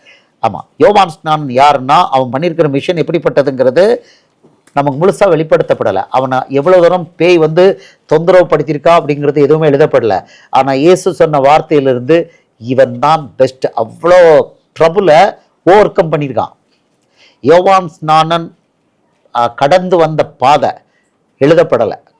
ஆனால் இயேசுவோட சர்டிஃபிகேட்ல இருந்து இவன் தான் பூமியில் பிறந்த ஸ்திரீகளே மிகவும் பெரியவன் அப்படின்னு அவ்வளோத்தை ஓவர் கம் பண்ணியிருக்கான். அவ்வளோதான். இயேசுவை 40 நாள் பிசாசு சோதிச்சான். இவனை அவ்வளோ சோதிச்சிருப்பான். ஏன்னா இவன் யாரை இன்ட்ரோடியூஸ் பண்ண வரான்? இவன் நமக்கு இயேசுவோட வேலை பண்ண இன்னைக்கு காலையில் வர எனக்கு டிங்குன்னு இந்த இடத்துல வரிசையா 2 கோடு நம்ம ஒன்றார்வார், நமக்கே 2 கோடு 3 கோடு விழுந்துருது. பாட்டு மட்டும் ராவுறான். அப்பப்போ அந்த லெவலுக்கு ஏற்ற மாதிரி ராவுறான். அது மேசியாவை பரலோக தேவனை உலகத்துக்கு அவன் இன்ட்ரோடியூஸ் பண்ண வந்திருக்கான். அவனை விட்டுருப்பான்னு நினைக்கிறீங்களா? ஸோ அது, ஆனால் இதை எழுதுறதுக்கு எதுவும் அனுமதி கிடையாது. என்ன சொல்றாரு ஏசப்பா சொல்றதை பாருங்க. ஸ்திரீகளில் பிறந்தவர்களில் யோவான் ஸ்நானனை காட்டிலும், ஸ்திரீகளில் பிறந்தவர்களில் யோவான் ஸ்நானனை பார்க்கிலும் பெரியவன் ஒருவனும் எழுப்பினதில்லை. ஆகிலும் பரலோக ராஜ்யத்தில் சிறியவனாயிருக்கிறவன் அவரிலும் பெரியவனாயிருக்கிறான் என்று உங்களுக்கு மெய்யாகவே சொல்கிறேன். அப்போ அவர் சொல்றாரு, ஸ்திரீகளை பார்க்கிலும் இவனோட பெரிய ஆள் வரல அப்படின்னா, ஸ்திரீகளில் பிறந்தவங்கள இவனோட பெரிய ஆள் கிடையாதுன்னா அவ்வளோத்தையும் தாங்கியிருக்கான், தாங்கி வெற்றி பெற்றிருக்கான், சர்டிஃபிகேட். அடுத்து சொல்றாரு வரப்போகிற எலியா இவன் தான். 14 வசனத்தை சொல்லிட்டாரு. 14 ஆனால் எலியா இல்லைங்கிறான். அவர் சொல்லார், நீங்கள் ஏற்றுக்கொள்ள மனதா இருந்தால் வருகிறவன் ஆகிய எலியா இவன் தான். இவன் தான் இல்லையேன்னு சர்டிஃபிகேட் கொடுத்துட்டாரு. இன்னொரு இடத்துலையும் கொடுத்துருக்காரு சர்டிஃபிகேட். அப்புறம் தீர்க்கதரிசியை பார்க்க போனீங்களா அப்படின்னு கேட்குறாரு. எங்கே போனீங்க அப்படின்னு கேட்குறாரு. ஆமாம், இது இங்கே தீர்க்கதரிசியை, ஆமாம், ப்ராஃபட் சொல்கிறாரு. 9வது வசனம் அதே இதில் மத்தேயு 11:9 அல்லவென்றால் எதை பார்க்க போனீர்கள்? தீர்க்கதரிசியையோ? ஆம், தீர்க்கதரிசியை பார்க்கலும் மேன்மையுள்ளவனே என்று உங்களுக்கு சொல்கிறேன். And what did he go? What did he go out to see? A prophet? Yes, I say to you, and more than a prophet. More than a prophet. இவனை பற்றி சர்டிஃபிகேட் கொடுக்குறான். அவனை கேட்டா, நீ தீர்க்கதரிசியா? இல்லை. நீ எலியாவா? நான் அவன் அல்ல. இவன் தான் அவன். என்ன அவன்? ஆமாம், எலியா தீர்க்கதரிசி அனுப்புகிறேன். தீர்க்க தரிசனம் இருக்கு. அவன் கேட்குற கேள்வி எதுவும் தப்பு கிடையாது. மல்கியா 4வது அதிகாரம் 1வது வசனம் சொல்றாரு, இதோ கர்த்தருடைய பெரிதும் பயங்கரமான நாள் வருகிறதுக்கு முன்னே நான் மலக்கி 3:1 நான் எங்க இருக்கு 3:1 மல்கியா 4:5-6 சொல்றாரு. கொஞ்சம் நாளாச்சு. நான் தீர்க்க தெளிய மல்கியா 4:5 சொல்றாரு. இதோ எங்க இது எங்க இருக்குது? 4:5-6 இதோ கர்த்தருடைய பெரிதும் பயங்கரமான நாள் வருகிறதுக்கு முன்னே நான் உங்களிடத்திற்கு எலியா தீர்க்கதரிசி அனுப்புகிறேன். கர்த்தருடைய பயங்கரம் பெரிதான நாள். அவனுக்கு இழந்து போனான் எல்லாத்தையும். இஸ்ரவேலர் எல்லாத்தையும் இழந்து போனான். கர்த்தருடைய பெரிதும் பயங்கரமான நாள்கள் வருகிறதுக்கு முன்னே நான் உங்களிடத்திற்கு எலியா தீர்க்கதரிசி அனுப்புகிறேன். நான் வந்து பூமியை சங்காரத்தால் அடிக்காதபடிக்கு அவன் பிதாக்களுடைய இருதயத்தை பிள்ளைகளிடத்திற்கும் பிள்ளைகளுடைய இருதயத்தை அவர்கள் பிதாக்களிடத்திற்கும் திருப்புவான். இதான் எலியா, இதான் யோவான் ஸ்நானனை பற்றிய தீர்க்க தரிசனம். இதான் தீர்க்க தரிசனம். இந்த ஆனால் கேட்குறாங்க, நீ எலியாவான்னு கேட்குறாங்க. அவங்களுக்கு தெரியும் இந்த தீர்க்க தரிசனம். நீ எலியாவா அப்படி இல்லைன்ட்டான். ஸோ இப்போ நமக்கு தெரிய வேண்டியது, முரளி, அவர் வந்து எல்லாத்தையும் அவர் பிதா குமாரன் 2 பேரும் ஒருத்தர் தான். இவர்தான் பிதா, இவர்தான் மாம்சத்துல வந்த தேவன். இப்போ அதை விளக்கும் பொழுது அவர் அழகா ஒன்று பிதாங்கிறதுல பேசியிருப்பாரு, அடுத்தது குமாரன்கிறதுல பேசியிருப்பாரு. இப்போ பிதாங்கிறத மட்டும் எடுத்துட்டு என்னை அனுப்பின பிதா என்னிலும் பெரியவராக இருக்கிறார் அப்படின்னு எடுத்துக்கிட்டு, அப்போ இதை விட அவர் தானே பெரியவர், நான் பிதா கிட்டே போவேன் அப்படின்னா அவர் சொல்றாரு, என்னால அல்லாமல் உங்களால் ஒன்றும் செய்ய முடியாது. யோவான் 14:6 சொல்லிட்டார், நானே வழியும் சத்தியமும் ஜீவனுமா இருக்கிறேன், என்னால அல்லாமல் ஒருவனும் பிதாவின் இடத்தில் வரான். ஸோ கிளியரா இதை வந்து கரெக்டா இயேசு மேல, பரலோக தேவன் மேல அன்பா இருக்கிறவன், அவர் சித்தப்படி நடக்க விரும்புகிறவன், இவனுக்கு இதெல்லாம் பிரச்சனையே இல்லை, அழகா அண்டர்ஸ்டாண்ட் பண்ணிடுவான். அதான் மத்தேயு 11:27 இதை பற்றி ஏற்கனவே டீட்டெயிலாக உங்களுக்கு சொல்லி கொடுத்துருக்கோம். அவர் சொல்லியிருக்கிறார் மத்தேயு 11:27 இதில் அவர் சொல்லியிருக்கிறார், இப்படி குழம்பு வாங்கன்னு சொல்லி கொடுத்துருக்காரு. சகலமும் என் பிதாவினால் எனக்கு ஒப்பு கொடுக்கப்பட்டிருக்கிறது, பிதா தவிர வேறொருவனும் குமாரனை அறியான், குமாரன் எவனுக்கு அவரை வெளிப்படுத்த சித்தமா இருக்கிறாரோ அவனின் தவிர வேறொருவனும் பிதாவை அறியான். இப்போ நல்லா கவனமா பாருங்க, சகலமும் என் பிதாவினால் எனக்கு ஒப்பு கொடுக்கப்பட்டிருக்குது, பிதா தவிர வேறு ஒருவனும் குமாரனை அறியான். இப்ப யாராவது எனக்கு குமாரன் தெரியும்னு சொன்னா இங்க சொல்றாரு, எப்பா உனக்கு தெரியாதப்பா, பிதாவுக்கு மட்டும்தான் யாரு குமாரன் தெரியும். அடுத்து எனக்கு பிதாவை தெரியும் அப்படின்னு கேட்டா, குமாரன் எவனுக்கு அவரை வெளிப்படுத்த சித்தமா இருக்கிறாரோ அவனும் தவிர வேறு ஒருவனும் பிதாவை அறியான். அப்போ இன்னைக்கு எனக்கு பிதாவை தெரியும் குமாரனை தெரியும்னா இந்த வசனத்தின்படி அவர் சொல்லாது உனக்கு ஒன்றும் தெரியாது அப்படிங்கிறாரு. உனக்கு ஒன்றும் தெரியாது அப்படிங்கிறாரு. ஆமா, இதை எங்க கொடுத்திருக்கிறாரு? இதை லூக்கா 10:22 கொடுத்திருக்காரு. உங்களுக்கு நான் வசனத்தை இதை டீச் பண்ணியிருக்கிறோம். லூக்கா 10:22. இதை டீச் பண்ணியிருக்கோம். இன்னைக்கு ஒரு ரீட்ரேட் பண்ணுறோம். பிதா குமாரனை பற்றி தெரியும் பொழுது always you have to be clear. சகலமும் என் பிதாவினால் எனக்கு ஒப்பு கொடுக்கப்பட்டிருக்கிறது, பிதா தவிர வேறொருவனும் குமாரன் இன்னார் என்று அறியான். இப்போ எங்கே சொல்லிட்டாரு? குமாரனை யாருக்கு தெரியுமா? பிதாவுக்கு மட்டும்தான் தெரியும். அங்கே சொல்கிறாரு, அங்கேயும் மறுபடியும் எதிர் பார்ப்போம். பிதா தவிர வேற யாருக்கும் குமாரனை தெரியாது அப்படின்னு சொல்லிட்டு, குமாரன் எவரை அவனுக்கு வெளிப்படுத்த சித்தமா இருக்கிறாரோ அவனும் தவிர வேறு ஒருவனும் பிதா இன்னார் என்று அறியான் என்றான். அப்போ குமாரன் யாருக்கு வெளிப்படுத்த சித்தமா இருக்கிறாரோ வெளிப்படுத்தியிருக்காரு. என்ன வெளிப்படுத்தினாரு? என்னை கண்டவன் பிதாவை கண்டான் வெளிப்படுத்தியிருக்காரு. இவங்க என்னை அனுப்பின பிதா என்னிலும் பெரியவரா இருக்கிற வசனத்தை பிடிச்சி இயேசுவை தேவன் நான் ஏற்றுக்கொள்ளவே மாட்டேன், இயேசு மாம்சத்துல வந்த தேவன்கிறத நான் ஏற்றுக்கொள்ள மாட்டேன்னு வரும்போது அவனுக்கு அவர் என்ன மாதிரி வசனத்தெல்லாம் காமிப்பாருன்னா, இயேசு தெய்வம் இல்லைங்கிற மாதிரி அவர் குமாரனா பேசியிருக்காரு பார்த்தீங்களா, அந்த வசனங்களை மட்டும் காமிப்பார். பிதாவை மகிமைப்படுத்தி பேசிக்கிட்டே இருப்பார். அந்த வசனங்களை மட்டும் காமிச்சுட்டு நாசமா போன்னு விட்டுருவார். அடுத்த சைடு காயிட்டு காமிக்க மாட்டார். அவர் பிதாவா பேசியிருக்காரு. அந்த வசனங்களை அவன் படிக்க விடாதபடி பண்ணாரு. அவன் படிச்சாலும் அவனுக்கு புரிய விடாமல் பண்ணிடுவார். என்ன தேவைன்னா, இவர் தான் தேவன். சப்மிஷன், இயேசுவோட சித்தம். இவள் என்னில் நற்கிரியை செய்திருக்கிறாள். இயேசுவை ஃபோக்கஸ் பண்ணி நேசிச்சு வந்துட்டா போதும், பிதாவையும் யாருன்னு காமிப்பாரு. சொல்லாரு, என்னை கண்டவன் பிதாவை கண்டான். புரிஞ்சு போச்சு. மேலே எங்கேயும் தேடிக்கிட்டு இருக்க வேண்டாம். மேலே எங்கேயும் தேடிக்கிட்டு இருக்க. வெளிப்படுத்த விஷயத்தில் ரொம்ப கிளியராக வந்திருக்கு. அவன் கீழே விழுறான். அவன் பார்க்குறான், மனுஷகுமாரனுக்கு ஒப்பானவரை கண்டேன். விழுந்தது போல அவரை பார்த்தவுடன் செத்தவன் போல விழுந்தான்ங்கிறான். அவர் தான் பார்த்துருக்கான். அவர் மார்பில் சாஞ்சிக்கிட்டு இருந்தவன் யோவான், அப்போஸ்தலனாகிய யோவான் இயேசுவோட மார்பில் சாஞ்சிக்கிட்டு இருந்தான். அவனுக்கு பேர் இயேசுவுக்கு அன்பான சீஷன். அவர் மார்பில் சாஞ்சிக்கிட்டு தான் கேட்குறான், உண்மை காட்டி கொடுக்குறவன் யார் அப்படிங்கிறார். வெயிட் அப்படி சொல்லி துணிக்கையை துவச்சு, நான் அந்த துணிக்கையை யாருக்கு துவச்சு கொடுக்குறனோ அவன் தான் சொல்லி எடுத்து யூதாஸுக்கு வா அப்படின்னு கொடுக்குறாரு. இவனுக்கு தான் வெளிப்படுத்துறாரு. அவனுக்கு பேரே இயேசுவுக்கு அன்பான சீஷன். இயேசு மார்பில் சாஞ்சிட்டு இருக்கிற ப்ரிவிலேஜ் உள்ளவன். அவன் பார்க்குறான், மனுஷகுமாரனுக்கு ஒப்பானவரை பார்த்த அப்படிங்கிறான். அவரை கண்டபோது நான் செத்தவனை போல விழுந்தேன். இவங்க சொன்னாங்க, என் மனைவி இருந்தாங்க, அவர் பரமேறி போன பிறகு பிதாவும் குமாரனும் மேர்ஜ் ஆயிருக்காங்க. மாம்சத்தில் வந்தார், ஒரு இதாக வந்தார். அவர் அவதாரம்னு சொல்லக்கூடாது, வந்தார். தேவன் மாம்சத்தில் வந்தார். ஃபைனலாக இன்னைக்கு ஒன்றாக இருக்கிறாங்க. எல்லா பவரும் இயேசு கையில் ஒப்படைக்கப்பட்டிருக்கு.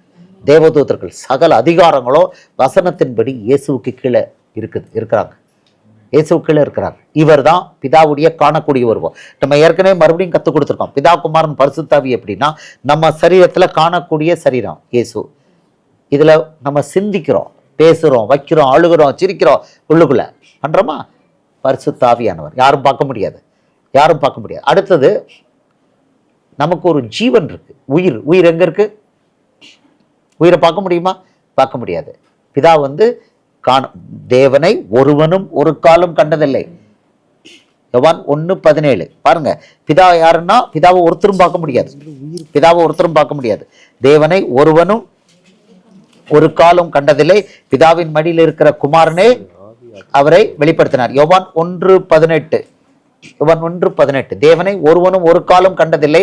பிதாவின் மடியில் இருக்கிற ஒரே பேரான குமாரனை அவரை வெளிப்படுத்தினார். No one has seen God at any time. Okay, யாரும் பார்க்க முடியாது. யோவான் 6:26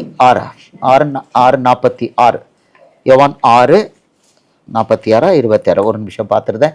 அவர் சொல்றாரு, யோவான் 6:46 சொல்றாரு, தேவனிடத்தில் நின்று வந்தவரே தவிர வேறு ஒருவரும் பிதாவை கண்டதில்லை, இவரே பிதாவை கண்டவர்.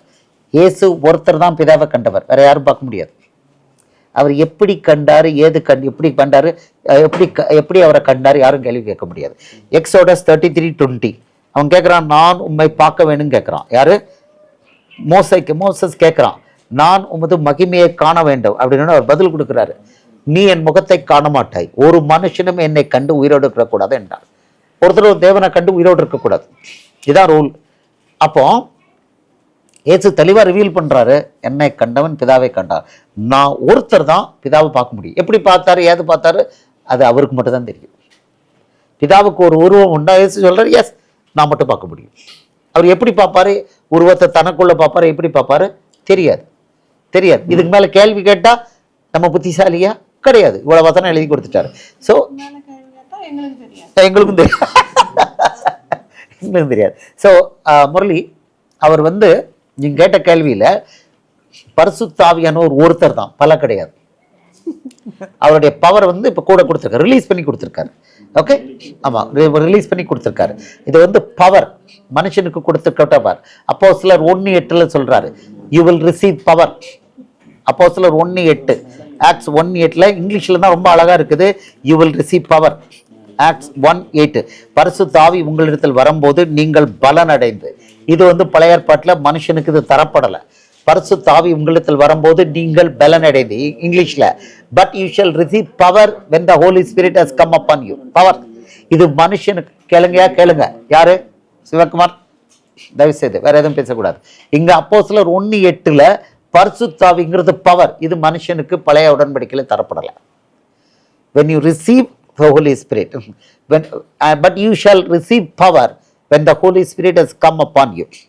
இத லூக்கா 24 கடைசியில் சொல்றாரு, உன்னதத்திலிருந்து பலன் வரும் வர தரித்திருங்கிறார். லூக்கா 24, உன்னதத்திலிருந்து வரும் பலன், இது பலம், பவர், தரித்திருங்கிறார். யூ ஷால் வெயிட் அப்படிங்கிறார். ஆமா, ப்ராமிஸ் பை ஃபாதர் சொல்றாரு.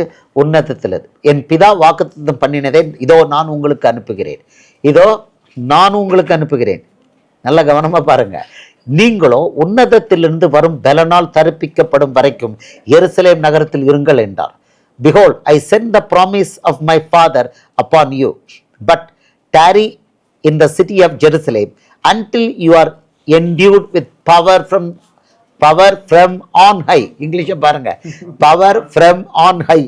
சாமி, இந்த லாங்குவேஜ் எல்லாம் நம்ம கொஞ்சம் படிச்சுக்கணும். உன்னதத்திலிருந்து பலன் வரும் வரை காத்திருங்கள், எருசலேம் நகரில் காத்திருங்கள். தமிழ் கொஞ்சம் ஈஸியா இருக்கு.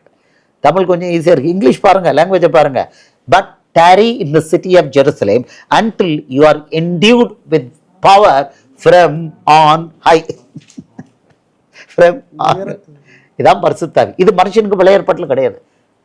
ஓகே, பட் பரிசுத்த ஆவியானவர், தேவனுடைய ஆவியானவர் எல்லாம் ஒருவர் தான். அப்புறம் உங்களுக்கு இன்னொன்று தெரியணும், இயேசு ஞானஸ்தானம் ஏன் பெற்றார்னா உங்களுக்கு ஒரு ஆங்கிள் இருக்கு. இன்னொரு ஆங்கிள் என்னன்னா, அவர் செஞ்சதை எல்லாம் நம்ம செய்யணும். அவர் ஞானஸ்தானம் எடுத்தாரு, நம்ம கீழ்ப்படியணும். அவர் பிதாவுக்கு கீழ்ப்படிஞ்சு ஞானஸ்தானம் எடுத்தார். எதுக்காக? நம்ம அவருக்கு கீழ்ப்படிஞ்சு ஞானஸ்தானம் எடுக்கணும். இதுக்குதான். அப்ப அவர் பிதாவை எல்லா இடத்துலையும் மகிமைப்படுத்தினார். நம்ம என்ன பண்ணணும்? இயேசுவை மகிமைப்படுத்தணும். அவர் பிதாவை மகிமைப்படுத்தினால இயேசு லோ அப்படின்னா அறிவே இல்லாதவன், ஆவிக்குரிய அறிவே இல்லாதவன் மட்டும் தான் அப்படி சொல்லுவான். அவர் அதை செஞ்சதுக்கு காரணம் என்னன்னா, நம்ம அதை செய்யணும். ஆமா, யோவான் 7வது அதிகாரத்துல அவர் ஒரு ரெவலேஷன் கொடுக்கிறாரு. உண்மையுள்ளவன் யார் அப்படின்னு கொடுக்குறாரு. ஆமா, அது வசனம். இதெல்லாம் அவர் சொல்லி கொடுத்திருக்காரு. சுயமாய் பேசுகிறவன். யோவான், ஓகே, நான் யோவான் 7:17-18 உங்களுக்கு நான் சொல்லித்தரேன் வசனம். எவ்வளவு ரகசியங்களை லட்டு எழுதி கொடுத்திருக்காரு. யோவான் 7:17-18, 17 உங்களுக்கு நான் படிக்கிறேன். அதுக்கு முன்னால 16 சொல்லிட்டார். இப்ப பாருங்க, அவர் மகிமை எப்படி கொடுத்திருக்கார், ரகசியத்தை சொல்றாரு. இயேசு அவர்களுக்கு பிரதியுத்தரமாக, என் உபதேசம் என்னுடையதா இராமல் என்னை அனுப்பினவுடையதா இருக்கிறது. இதைத்தான் நீங்களும் நானும் சொல்லணும். கண்டபடி உபதேசம் பேசிடக்கூடாது, வாசனை இல்லாம பேசிடக்கூடாது. பிக்கஸ்ட் த்ரெட், விழுகிறதுக்கு, விழுந்து போறதுக்கு முதல் அடையாளம் என்னன்னா வசனம் இல்லாம. இயேசுவோட வசனம் இல்லாம பேசுறதா விழுந்து போறதுக்கு அடையாளம். இதான் என் உபதேசம் என்னுடையதாராமல் என்னை அனுப்பினுடையதா இருக்கிறது. நம்மளை அனுப்புனது யாரு? இயேசுதான் இருக்காரு. ஆகையால் நீங்கள் புறப்பட்டு போய், நம்மளை அனுப்பி இருக்கிறது இயேசு. இயேசுவோட வசனம் இல்லாம நம்ம இஷ்டத்துக்கு ஏதாவது பேசணும் அப்படின்னா, that is the first sign we have fallen. விழுந்து போயிருக்கான் ஒரு ஊழியக்காரன், ஒரு சபை விழுந்து போயிருக்குன்னா முதல் ரூட்டு வசனம் இல்லாம போதிக்கிறது. வளரும் போது கொஞ்சம் கொஞ்சம் முன்ன பின்ன இருக்கும். பட் மேய்ப்பன் கவனமாக பார்த்து என்ன பண்ணணும்? மேய்ப்பன் கவனமாக பார்த்து பிள்ளைகளை வசனத்துக்குள்ளே வழிநடத்தும். இப்போ முன்ன பின்ன இருக்கலாம், சபைன்னா முன்ன பின்ன தான் இருக்கும், தப்பு இல்லை. எல்லாரும் ஒரே வளர்ச்சி கிடையவே கிடையாது. பிறப்பது போதகம் இந்த ஆவி இந்த அவர் கொடுக்குறாரு, அறிவை போதிக்கிற வரம்லாம் கொடுக்குறாரு, அர்த்தம் இல்லாமல் போயிடும், அர்த்தம் இல்லாமல் போயிடும். ஸோ மனுஷனை அப்படி தான் அவர் படைச்சிருக்கிறார், கிராஜுவலாக வரணும். பட் நம்ம கிளியராக தெரிஞ்சுக்கணும், என்றைக்கு இயேசுவோட வசனத்தை இல்லாமல் போதிக்க துவங்குறோமோ, அது நல்ல செய்தின்னு கேட்க துவங்குறோம், அன்னைக்கு விழுந்து போயிட்டோம். போதிக்கிறவன் விழுந்தான், கேட்குறவனும் விழுந்தான், கேட்குறவனும் விழுந்தான். அது ரொம்ப கிளியராக சொல்றாரு. அவர் அழகாக காமிச்சு கொடுத்துருக்காரு. என் உபதேசம் என்னுடையதாக இராமல் என்னை அனுப்பினுடையதாக இருக்கிறது. ஸோ நம்மளுடைய உபதேசம் நமக்கு எச்சரிக்கை கொடுத்துருக்கிறார். என்ன சொல்லியிருக்கிறாரு? போதிக்கிறவன் வேத வசனத்தின்படி போதிக்கணும். மார்க் 4:14 இதை நான் அப்படியே வச்சுக்கிறேன், இந்த வசனத்தை வச்சுக்கிறேன். நமக்கு அவர் கொடுத்துருக்கிற அறிவுரை என்னங்கிறத ஒரு செகண்ட் இடையில காமிச்சிருக்கேன். மார்க் 4:14 அவர் கொடுத்துருக்காரு. விதைக்கிறவன் வசனத்தை விதைக்கிறான் அப்படின்ட்டார். வசனத்தை விதைக்கிறான். இது என்ன வசனமா? லூக்கா 8:11 சொல்றாரு. விதைக்கிறவன் லூக்கா 8:11 அவர் சொல்றாரு, அது தேவனுடைய வசனம் அப்படிங்கிறார். லூக்கா 8:11 விதைக்கிறது தான், வேற எதையும் விதைக்கக்கூடாது. அந்த ஓமேன் கருத்தாவது விதை தேவனுடைய வசனம். தேவனுடைய வசனம்னா என்ன? மத்தேயு 13:19 ராஜ்யத்தினுடைய வசனம். மத்தேயு 13:19 அவர் சொல்றாரு, இது ராஜ்யத்தினுடைய வசனம். அவர் வாய் திறந்து பேசின வசனம். இயேசு வாய் திறந்து பேசின மத்தேயு மார்க் லூக்காவின் வசனம் இதுதான் அவர் சொல்றார். ஒருவன் ராஜ்யத்தின் வசனத்தை கேட்டும் உணராதிருக்கும் போது, அப்படின்னா விதைக்கிறவன் ஓமையில அவர் பேசுறது, அவர் வாய் திறந்து பேசின ராஜ்யத்தின் வசனத்தை தான் உபதேசிக்கணும். ரைட்? இப்போ அவர் செஞ்சிருக்கிறது நமக்கு என்ன பண்ணி காமிச்சிருக்காரு பாருங்க. அவர் சொல்றாரு, என் உபதேசம் என்னுடையதா இராமல் என்னை அனுப்பின பிதாவினுடையதா இருக்கிறது அப்படின்ட்டாரு. சொல்லிட்டு அது 16 சொல்லிட்டாரு. 16 சொல்லிட்டு 16 நான் உங்களுக்கு மறுபடி காமிக்கிறேன்.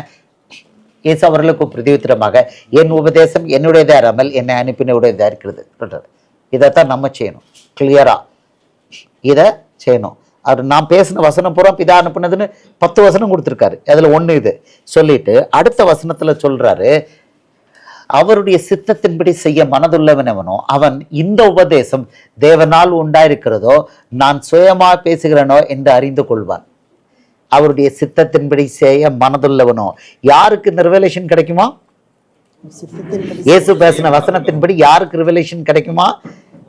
அவருடைய சித்தத்தின்படி செய்ய மனதுள்ளவனவனோ. அப்படின்னா இயேசுவோட வேலையை செய்யறதுக்கு யார் ரெடியா இருக்கிறானோ அவனுக்கு மட்டும்தான் இயேசுவோட வசனம் புரியும். வேற ஒரு வேலைக்கு ஒன்றும் புரியாதுன்ட்டார். புரியுதா? ஏன் உலகத்துல சர்ச்சு போறவங்களுக்குலாம் இது ஒன்றும் புரிய மாட்டேக்கு. அவருடைய சித்தப்படி செய்யறதுக்கு ரெடி இல்லை. சித்தம் என்ன? புறப்பட்டு போகணும், வியாதிகளை குணப்படுத்தணும், பேயை ஓட்டணும், எல்லாரையும் நேசிக்கணும். அவன் ஐயப்ப சாமியா போறான்னா அவனு ஐயோ விரட்டு அப்படி கிடையாது, இழிவா நினைக்கக்கூடாது. அவனும் சகோதரன், பையனா அவனும் மகனே உனக்கு குணப்படுத்தலாமா? அவனும் இயேசு பெத்த பிள்ளை, வேற ஒரு தேவனே கிடையாது, இயேசு மட்டும்தான் தேவன். இயேசு பெத்த பிள்ளை வழி தவறி போய்கிட்டு இருக்கு, தேடிக்கிட்டு இருக்கான், இயேசுவை தேடிக்கிட்டு இருக்கான். வா பண்ணி உடனே குணப்படுத்துறோம். அந்த அன்பு இருக்கணும், அந்த அன்பு இருக்கணும். ஆமா, அதான் ஒரு சித்தம். அப்போ அவர் சொல்றாரு, அவருடைய சித்தத்தின்படி செய்ய மனதுள்ளவனவனோ அவன் இந்த உபதேசம் தேவனால் உண்டாயிருக்கிறதோ நான் சுயமாய் பேசுகிறேனோ என்று அறிந்து கொள்வார். இதை நீங்களும் நானும் இப்படி சொல்லணும். நான் பண்ற இந்த உபதேசம் இது நானா பேசுறேனா இல்லைன்னா என்ன அனுப்பினவர் பேசுறாரா அப்படிங்கிறத இந்த வசனத்தை வச்சு நீங்களும் நானும் பெஞ்ச் மார்க் போடணும். அதுக்கு தான் கொடுத்துருக்காரு. நீங்களும் நானும் அடிச்சு சொல்லணும், ஏப்பா நான் பேசுற வசனம் நானா பேசுறேனா இல்ல இது தேவனால் உண்டாயிருக்கிறத அந்த உபதேசம் அப்படிங்கிறத நீ புரிஞ்சுக்கணும் அப்படிங்கணும். இதுதான் கொடுத்துருக்காரு, நமக்கு கொடுத்துருக்காரு. அடுத்த வசனத்தை கொடுக்குறாரு, சுயமாய் பேசுகிறவன் தன் சுய மகிமையை தேடுகிறான், தன்னை அனுப்பினவரின் மகிமையை தேடுகிறவனோ உண்மையுள்ளவனா இருக்கிறான், அவனிடத்தில் அநீதி இல்லை. He who speaks from himself seeks his own story, his own glory, but he who seeks the glory of the one who sent him is true, and no unrighteousness is in him. எவ்வளோ ஒரு பெரிய super revelation. இப்போ ஏன் இயேசு எல்லா நேரமும் பிதாவை காமிச்சு மகிமைப்படுத்தினார்னா நம்ம அதைத்தான் செய்யணும், நம்ம அதைத்தான் செய்யணும். அதுக்கு டீச்சிங் கொடுத்துருக்காரு. இதை விட்டுவிட்டு பிதா பெரியவர் இயேசு சிறியவர், நீ அந்த வழியிலே போ, ஏசப்பா ஒன்றும் அதெல்லாம் உனக்கு நான் சொல்லி தருவேன், கட்டி பிடிச்சிட்டு சொல்லி தருவேன், அந்த வழியில போயிட்டாரு. ஏன்னா அவனுக்கு அவனுக்கு அவன் அவன் இயேசுவோட சித்தத்தின்படி செய்ய மனதில்லை அவனுக்கு. இங்கே பச்சை போட்டு தள்ளிட்டாரு. ஆமாம், என்னை யாரு அவருடைய சித்தத்தின்படி செய்ய மனதில்லவன் எவனோ அவன் இந்த உபதேசம் அப்படின்ட்டாரு, சொல்லிட்டாரு. ஆமாம், யோவான் 5:38 சொல்லிட்டாரு, உங்களுக்கு ஏன் புரிய மாட்டேங்குது என் வசனம் அப்படிங்கிறாரு. யோவான் 5:38 அதுக்கு அடுத்ததும் கொடுத்துட்டாரு. இதெல்லாம் நமக்கு ஏற்கனவே வெளிப்படுத்தப்பட்டு இருக்கிறது. அவரை அனுப்பினவரை நீங்கள் விசுவாசியாதபடினால் அவருடைய வசனம் உங்களில் தரித்திருக்கிறதும் இல்லை. ஒன்றுமே நிற்காது உனக்குள்ள. மத்தேயு மார்க்கு அவன் வசனம் மட்டும் நிற்கவே செய்யாது. ஆனால் பழைய ஏற்பாடு வசனம் ஏசாயா எரேமியால நிற்கும், இது மட்டும் நிற்காது. இயேசுவோட வசனம் மட்டும் நிற்காது. இயேசுவை விசுவாசிக்கலன்னு ஒன்றுமே கிடைக்காது, ஒன்றுமே நிற்காது. ஸோ இப்போ முரளி அடுத்து இந்த பாயிண்ட்டும் கிளியராக, ஏன் அவர் பிதாவை எல்லா நேரம் பண்ணார்னா அவரும் பிதாவும் ஒருவர். ஸோ பிதாவா பேசியிருப்பார் அவருக்குள்ளே இருந்து, அடுத்தது குமாரனா பேசியிருப்பார். இவங்க 2 பேரும் ஒருவர் தான். அப்போ 3 பேருக்கும் பிதா குமாரன் பரிசுத்தாவின் 3 பேருக்கும் ஒரே நாமம்ங்கிறது நமக்கு ஏற்கனவே வெளிப்படுத்தப்பட்டிருக்கு. மத்தேயு 1:21 இயேசு என்று அவருக்கு பேரிடுவாயாக. யோவான் 5:43 நான் என் பிதாவின் நாமத்திலே வந்திருந்தோம். இயேசுவோட நாமம் பிதாவின் நாமம் ஒன்று. யோவான் 14:26 என் நாமத்தினாலே பிதா அனுப்ப போகிற சத்திய ஆவியானவராகிய தேற்றர வளவினேன். 3 வசனத்துல பிதா குமாரன் பரிசுத்தாவியார் 3 பேருக்கும் ஒரே ஒரு பேர் இயேசு. இப்போ நமக்கு டவுட்டே கிடையாது. ஓகே, ஸோ அவர் ஞானஸ்தானம் ஏன் எடுத்தார்? தேவ ஆவி புறாவை மேலே அவர் மேலே ஏன் அவர் தான் தேவ ஆவியானவர்னா ஏன் அவர் மேலே தேவ ஆவியானவர் புறாவை போல இறங்கினார்? இதுக்கு ஸ்கிரிப்சர்லேருந்து உங்களுக்கு வசனம் கொடுத்துட்டேன். இதான் அடையாளம். ஞானஸ்தானம் ஃபஸ்ட்டு, 2வது தேவ ஆவியானவர் புறாவை போல வரணும். அந்த அடையாளம் யாருக்கு? நமக்கல்ல, நமக்கல்ல, யோவானுக்கு. அது யூதர்களுக்கு அவருடைய மேசியாவை அடையாளம் காமிக்கிறதுக்கு அதான் அடையாளம். இன்னைக்கு மட்டுமில்ல, எதிர்காலத்தில் இதை படிக்க போறவங்களுக்கும் இதான் அடையாளம். அன்னைக்கு அவங்களுக்கு முடிஞ்சு போச்சு. இதோ கர்த்தருடைய பெரிதும் பயங்கரமான நாள் வருகிறதுக்கு முன்னே, மல்கியா 4:5-6 இதான் அவனுக்கு வந்தது. இயேசு சிலுவையில மரித்தது அவனுக்கு கிடைச்ச கர்த்தருடைய பெரிதும் பயங்கரமான நாள். முடிஞ்சு போச்சு. அவனுடைய ஆளுகை, அவனுடைய ராஜ்யம் முடிஞ்சு போச்சு. யூதர்களுடைய ராஜ்யம் முடிஞ்சு போச்சு, அந்த சிலுவையில் முடிஞ்சு போச்சு. அதான் அவ்வளோ அழிவு, இன்னைக்கு வரைக்கும் அழிவு போய்கிட்டு இருக்கு அவங்களுக்கு. இன்னைக்கு ரெஸ்டோரேஷன் பீரியட். இப்போ 2000 இயர்ஸ் கழிச்சு இப்போ ரெஸ்டோரேஷன் பீரியட் மெதுவாக ஆரம்பிக்குது. 2000 இயர்ஸ் அவன் தேவனற்றவனா இருந்துகிட்டு இருக்கான், வெளியே தள்ளிட்டார் கர்த்தருடைய. அதுக்கு முன்னால லாஸ்ட் சான்ஸ் அவனுக்கு எலியாவா இவன் அனுப்பியிருக்காரு, யோவான் ஸ்நானன் அனுப்பி இயேசுவை அனுப்பியிருக்கிறார். லாஸ்ட் சான்ஸ் அவன் பண்ணான். எல்லாரும் வந்தாங்க. மத்தேயு 3வது அதிகாரம் 5-6 பார்த்தீங்கன்னா கூட்டம் திரளாக அந்த அந்த இதை இது பண்ணாங்க, அந்த தீர்க்க தரிசனம் நிறைவேற்றினாங்க. அவன் வரான், அவன் பிரசங்கம் பண்ணும்போது அவன் வரும்போது 5வது வசனம், அப்பொழுது எருசலேம் நகரத்தாரும் யூதேயா தேசத்தார் அனைவரும் யோர்தானுக்கு அடுத்த சுற்றுப்புறத்தார் யாவரும் அவனிடத்திற்கு போய் தங்கள் பாவங்களை அறிக்கையிட்டு யோர்தான் நதியில் அவனால் ஞானஸ்தானம் பெற்றார்கள். மொத்தம் சிட்டியே ஞானஸ்தானம் எடுத்தாங்க. பிதாக்களுடைய இருதயத்தை பிள்ளைகள் எடுத்தும் பிள்ளைகளுடைய இருதயத்தை பிதாக்கள் எடுத்துமாக திருப்புவான் பண்ணி நான் தீர்க்கதரிசனம் நிறைவேற்றினான். பரிசேரிலும் சதுசேரிலும் அநேகர் தன்னிடத்தில் ஞானஸ்தானம் பெறும்படி வருகிறதை அவன் கண்டு, விரியன் பாம்பு குட்டிகளே வருங்கோபத்துக்கு தப்பித்துக் கொள்ள உங்களுக்கு வகை காட்டினவன் யார்? இந்த கூட்டத்தில் யார் வந்தா? பரிசேர் சதுசேர் வந்துட்டான், ஆரோனுடைய தொடர் வந்துட்டாங்க, நிறைவேற்றினான். Right, okay. ஸோ ஞானஸ்தானம் இந்த மட்டுக்கும் கேள்வி. ஆனால் இன்னும் ஞானஸ்தானத்தை பற்றி இன்னும் ஃபண்டமெண்டல் கேள்வி வரல இல்லையா? இன்னும் கேள்வி இருக்குல்ல, இன்னும் சில விஷயங்கள் சொல்லப்படலையே, அடுத்த கேள்வி என்ன? அப்புறமா மகளை உங்களுக்கு ஏதாவது கேள்வி இருக்காமா? அப்புறமா கேட்குறீங்களா? மது பிரதர் எங்கே எந்திரிக்கீங்க? சரி சரி, உங்களுக்கு கேள்வி இல்லையா? சரி, கிளியர் ஆயிடுச்சு. ஓகே.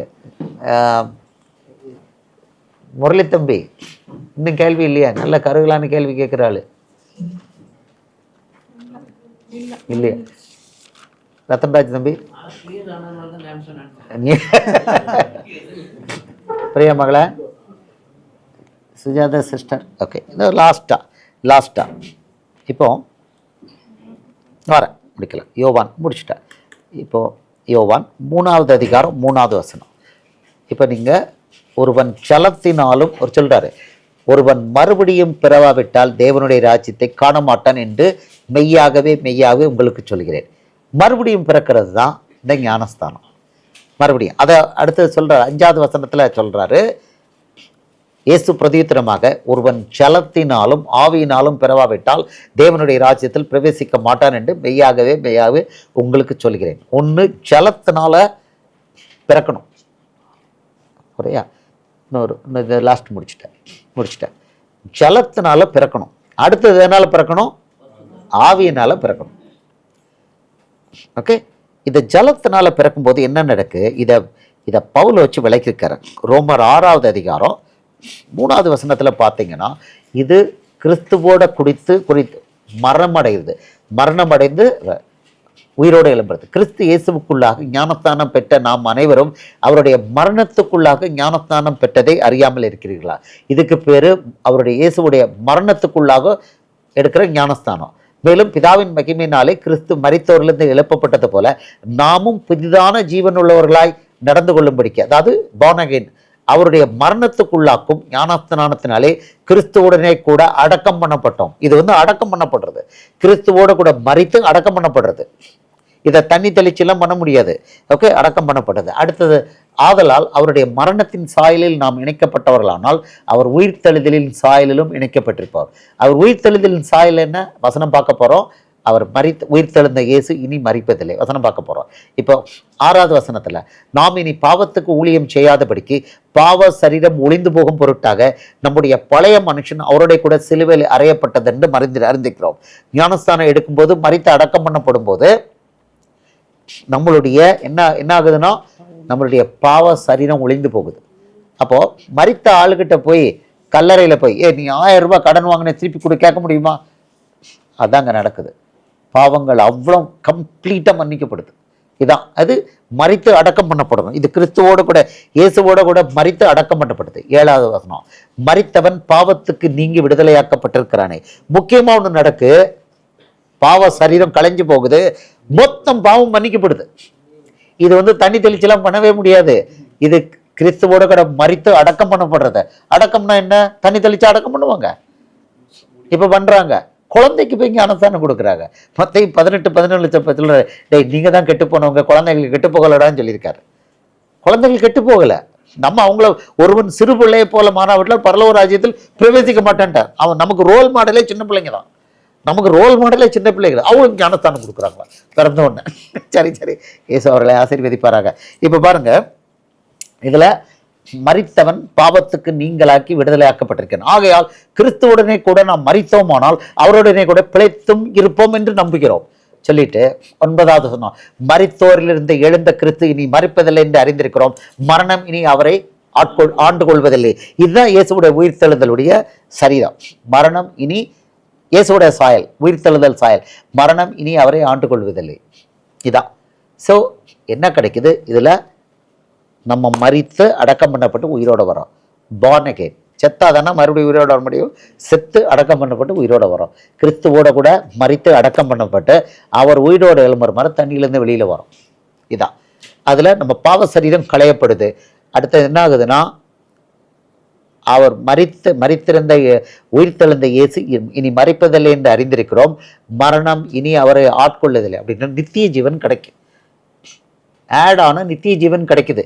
ஆனால் என் மனைவி சூர்யா சொன்னபடி எனக்கு நித்திய ஜீவன் கிடைச்சிருச்சு, இனிமேல் என் இஷ்டத்துக்கு வாழ்வேன்னு சொன்னால் அவர் கொடுத்துருக்காரு. முடிவு பரியந்தம் நிலைத்திருக்கிறவனே ரட்சிக்கப்படுவான். இஷ்டத்துக்கு போகாத அப்படின்னா அந்த 7 சபைக்கு ஒரு செய்தியை கொடுத்துருக்க வேண்டாம். 7 செய்திக்கு சபைக்கும் கொடுக்குறாரு. ஒன்று சொல்கிறாரு, ஸ்ட்ரிக்டாக சொல்கிறாரு. அந்த அந்த வெளிப்படுத்தல் 2வது அதிகாரம் 3வது அதிகாரத்துக்கு தேவையே இருக்காது. இப்போ ஞானஸ்தானம் எடுத்துட்டு அப்படியே பரலோகம்னா வெளிப்படுத்தல் 2, 3 அந்த சாப்டர்ஸே இருக்காது. ஸோ அந்த முடிவு வரையும் தான் நிலைத்திருக்கிறவனே ரட்சிக்கப்படுவாள். இந்த வசனமே இருந்திருக்காது. ஞானஸ்தானம் எடுத்துட்டியா இஷ்டத்துக்கு வாழு. அப்படி இல்லை கிறிஸ்துவம். இயேசு அதை சொல்லலை. அவரை பின்பற்றணும், இயேசுவை பின்பற்றணும். ஓகே, ஸோ இது முக்கியமானது. ஞானஸ்நானம் தண்ணியில் மூழ்கி எடுக்கிறது தான். சிறு குழந்தை ஞானஸ்நானம் பைபிளில் கிடையாது. அடுத்தது இன்னொரு இது யோவான் 3வது அதிகாரம் 5வது வசனம் கேட்டீங்க. இதுக்கு அர்த்தம் என்னன்னா, ஒருவன் ஜலத்தினால இப்போ பார்த்துட்டீங்க என்ன ஞானஸ்தானம். இதான் ரோமர் 6ல் இருக்கிறதா. அடுத்த ஞானஸ்தானம் ஆவியினால எடுக்கணுங்கிறார். ஆவியிலங்கிறதுக்கு யோவான் 6:63 இயேசுவோட வசனத்தில் உள்ள நுழையணும். யோவான் 6:63 யோவான் 6:63 ஆமாம். ஆவியே உயிர்ப்பிக்கிறது, மாம்சமானது ஒன்றுக்கு உதவாது. நான் உங்களுக்கு சொல்கிற வசனங்கள் ஆவியாயும் ஜீவனுமாயும் இருக்கிறது. எழுத்து கொள்கிறது, ஆவியோ உயிர்ப்பிக்கிறது. 2 கொரிந்தியர் 3வது அதிகாரம் 6வது வசனம். இதை படிச்சுப்போம். இப்போ அடுத்தது எதில் பிறக்கணும்னா, பழைய ஏற்பாட்டு வசனம் சங்கீத நீதிமொழிகளில் பிறந்து ஏசாயா எரேமியாவில் பிறந்துக்கிட்டு இருந்தா செத்தாங்கிறாரு. நெக்ஸ்ட் பிறப்பு என்னன்னா, இயேசுவோட வசனங்கிற ஆவிங்கிற இயேசுவோட வசனத்தில் பிறக்கணும். மத்தேயு மார்க்கு லூக்காயவன் வசனங்களை படித்து அதை பின்பற்றி தோங்கணும். இதைத்தான் அவர் சொல்லியிருக்கார். யோவான் 3:5 அதை சொல்றாரு, ஒருவன் ஜலத்தினாலும் ஆவியினாலும் பிறவாவிட்டால் தேவனுடைய ராஜ்யத்தில் பிரவேசிக்க மாட்டான். ஆவியினால பிறக்கிறதுனா இயேசுவோட வசனம் தான் ஆவி. நான் உங்களுக்கு சொல்கிற வசனங்கள் ஆவியாயும் ஜீவனுமாய் இருக்கிறது. இயேசுவோட வசனத்துல பிறக்கணும். நியாயப்பிரமாணம் பழைய ஏற்பாடை படிக்க வேண்டாம்னு சொல்லலை, ஆனால் எதில் பிறக்கணும்? இயேசுவோட வசனத்தில் பிறக்கும் பொழுது அவருடைய கிரியைகளை செய்வோம். பழைய ஏற்பாட்டில் அந்த கிரியைகள் இல்லை. பழைய ஏற்பாட்டில் இந்த கிரியைகள் ஒன்றும் கிடையாது. பவுல் கேட்குறான் கலாத்தியர் 3வது அதிகாரம் 1:2-3 பார்த்தீங்கன்னா, நீங்கள் பழைய ஏற்பாட்டு நியாயப்பிரமாணத்தின் மாம்சத்தின் கிரியையினாலேயா இல்லை ஆவியினாலே எதை இந்த பவரை பெற்றீங்கன்னு கேட்குறான். இவ்வளோத்துக்கு புத்தி என்ன, இவ்வளோத்துக்கு மடையங்களா இருக்கீங்களா, ஃபூலிஷாக இருக்கீங்களான்னு ஃபூலிஷ்னே போட்டான். ஃபூலிஷ் கலாட்டியர்ஸ் தான் சொல்கிறான். பழைய ஏற்பாட்டில் இது கிடையாது. மனுஷனுக்கு இந்த பவர் கிடையவே கிடையாது, கொடுக்கப்படலை.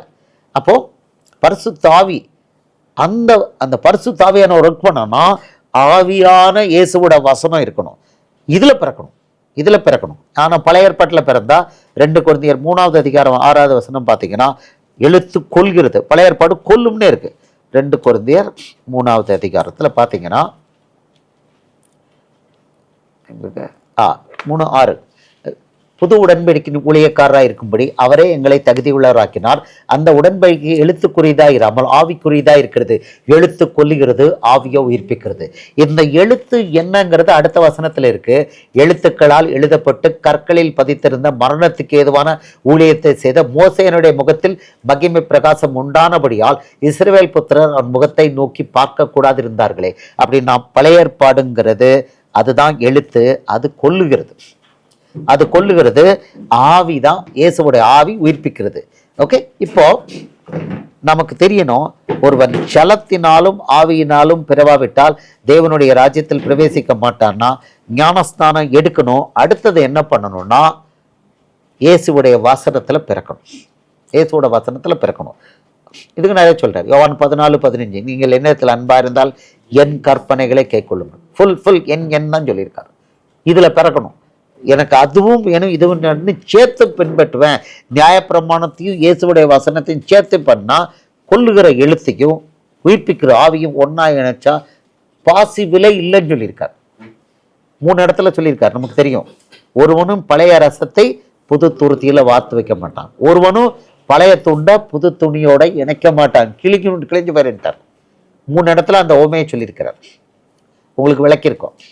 மிக்ஸ் பண்ணக்கூடாது. படிக்க வேண்டாம்னு சொல்லலை, ஆனால் மிக்ஸ் பண்ணக்கூடாது. இப்போ ஞானஸ்நானம் அப்படிங்கிறத பற்றி பார்க்கும் பொழுது அது பார்ட் 1 தான். ஜலத்தினால ஞானஸ்தானம், அது மறுபடியும் பிறக்கிறது. மற்ற யோவான் 3:3 படி மறுபடியும் பிறக்கிறதுனா ஞானஸ்தானம். அடுத்தது ஆவியில் பிறக்கணும். இயேசுவோட வாசம் உள்ள போகணும். உள்ள போகும் பொழுது அதான் ஆவி. உள்ள போகும்போது அங்கிருந்து வல்லமை வெளிப்படும். அதில் பிறக்கணும். அவன் தான் பரலோக ராஜ்யத்தில் பிரவேசிப்பான். அப்படின்னா இவன் தான் பேய் ஓட்டுவான், வியாதியை குணப்படுத்துவான். இவன் தான் பரலோக ராஜ்யம் எங்கே இருக்குது? இங்கே தான் இருக்குது. லூக்கா 17:20-21 தேவனுடைய ராஜ்யம் எப்போ வருதுன்னு கேட்குறாங்க. தேவனுடைய ராஜ்யம் உங்களுக்குள்ளே இருக்கிறது. Kingdom of heaven is in you, within you. அவர் நமக்குள்ளே இருக்கிறாருங்கிற அடையாளம் அது வரணும்னா இயேசுவோட வசனத்தை பின்பற்றும் போது தான் அது வரும். இல்லைன்னா வரும், அப்புறம் காணாமல் போயிடும், நிற்காது, பவர் நிற்காது. ஸோ ஆவியில் பிறக்கணும். இயேசுவோட வசனம் தான் ஆவி. யோவான் 6:63 தெளிவாக இருக்கு. இயேசுவோட வசனம் தான் ஆவி. இயேசு பாய் திறந்து பேசின வசனம் தான் ஆவி. இந்த வசனத்தில் பிறக்கணும், இதை தான் பின்பற்றணும். அப்போ என்ன கிடைக்கும்னா நம்ம தொடர்ந்து அவருக்குள்ளே நிலைத்திருக்கலாம். இதான் ஞானஸ்தான குறித்த செய்தியோட இதை கடைசி பகுதி. ஓகே, ரைட், கிளியர் ஆயிடுச்சா மர்லி? ஓகே, ஜான் தம்பி கிளியர். ஓகே, ஸோ இப்போ நம்ம கேள்வி பதில் முடிஞ்சது. ஆட் ஆன் மெசேஜ் இதோட முடிஞ்சிருச்சு. இப்போ நம்ம ஒரு ப்ரேயர் பண்ணிவிட்டு அப்புறம் டெலிவரன்ஸுக்கு போயிடலாமா? வேறு கேள்வி இல்லையே? ஓகே, கேள்வி. இந்த மைக், ரெண்டாவது மைக் எங்கே இருக்கு?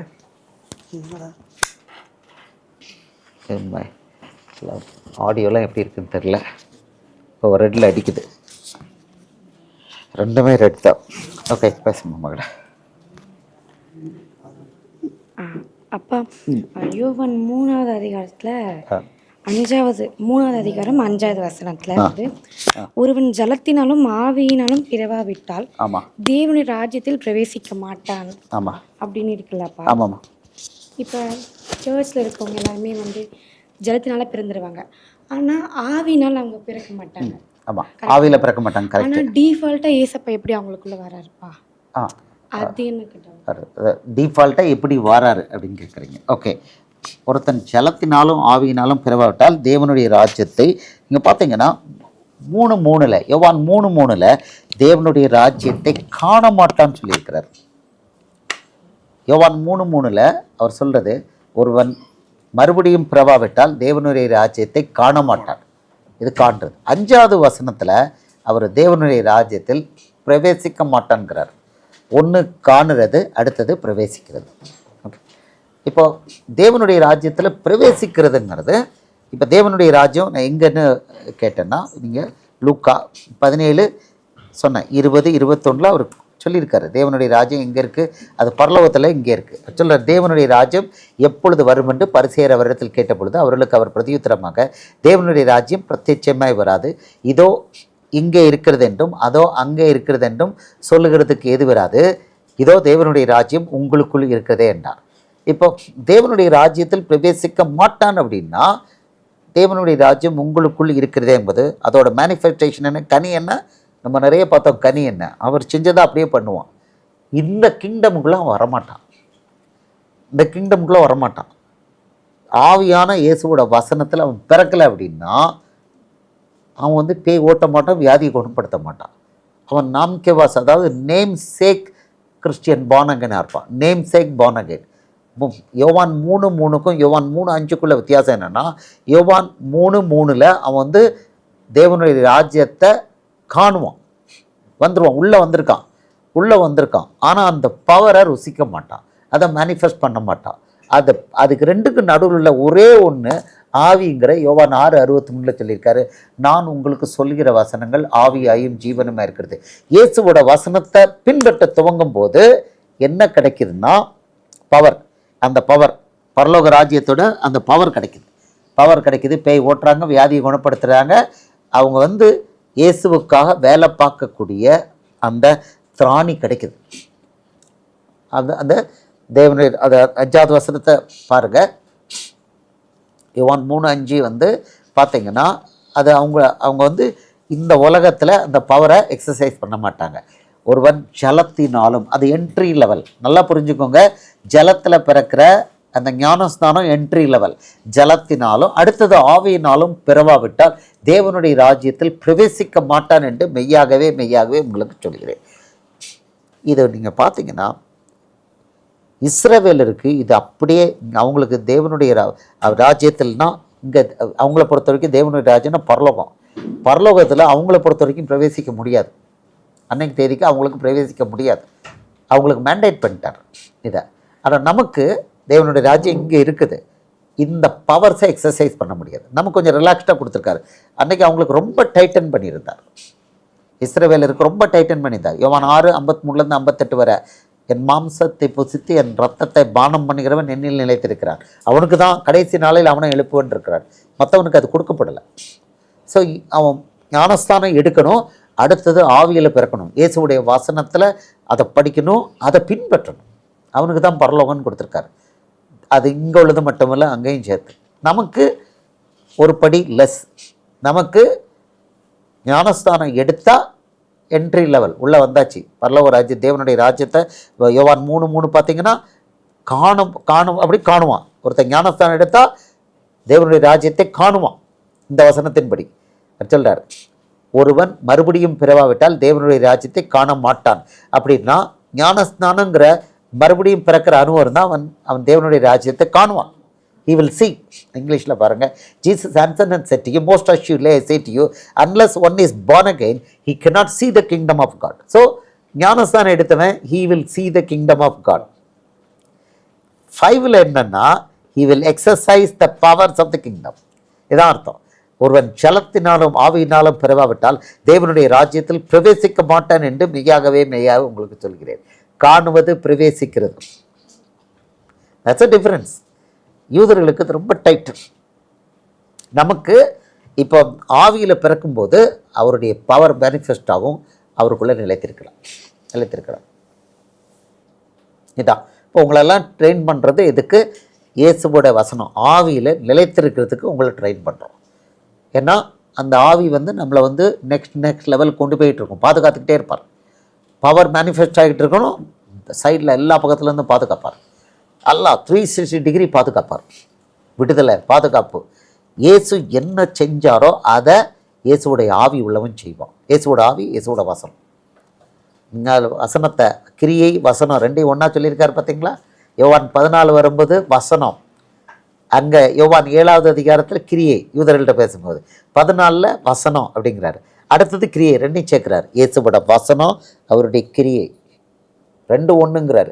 ஸோ இயேசுவோட வசனம் தான் பிதாவுடைய சித்தம். அதை செய்யும் பொழுது நம்ம யாருக்கு ஊழியக்காரன்? இயேசுவுக்கு, பரலோக தேவனுக்கு ஊழியக்காரன். ஃபுல் பவர் நமக்கு. தேவதூதர்கள் பாதுகாப்பு, எல்லாத்துலேயும் அவருடைய நடத்துதலில் பாதுகாப்பு. அதாவது பவர்ஃபுல் லைஃப். இதை இயேசுவோட ஆவியில் பிறந்தவன் அவர் சொல்கிறாரு. ஆவி அடுத்து 3வது அதிகாரத்தில் சொல்கிறாரு, ஆவியில் பிறந்தவன் எப்படிங்கிறாரு. இதை புரியவே முடியாது. சொல்கிறாரு, கேட்குறாரு பாருங்கள். அவர் சொல்கிறாரு, ஆவியில் இருக்கிறவனை பற்றி சொல்கிறாரு. பாருங்கள் என்ன சொல்கிறார் பாருங்கள். காற்றானது தனக்கு இஷ்டமான இடத்திலே வீசுகிறது, அதன் சத்தத்தை கேட்கிறாய், ஆகிலும் அது இன்ன இடத்திலிருந்து வருகிறது என்று இன்ன இடத்துக்கு போகிறது என்றும் உனக்கு தெரியாது. ஆவியினால் பிறந்தவன் எவனோ அவனும் அப்படியே இருக்கிறான் என்றார். இயேசுவோட வசனத்தில் பிறக்கிறவனோட ஸ்டேட்டஸ் இது. யாரும் அசஸ் பண்ண முடியாது. பவுலை வச்சு சொல்கிறாரு, இவன் எல்லாத்தையும் நிதானிச்சிருப்பான், அவனை ஒருவேளை நிதானிக்க முடியாதுன்னு இருக்கிறாரு. ஒருத்தர் அவனோட மூமெண்ட் ஒன்றுமே தெரியாது. டெவல் அர்த்தம் என்னன்னா, the world cannot understand him. அப்போ அண்டர்ஸ்டாண்ட் பண்ண முடியலன்னா பயப்படும். அவங்க என்னத்தான் வாயில் திறந்து பேசினாலும் இந்த வசனத்தில் அவர் ஒரு வெளிப்பாடு கொடுத்துருக்கிறாரு.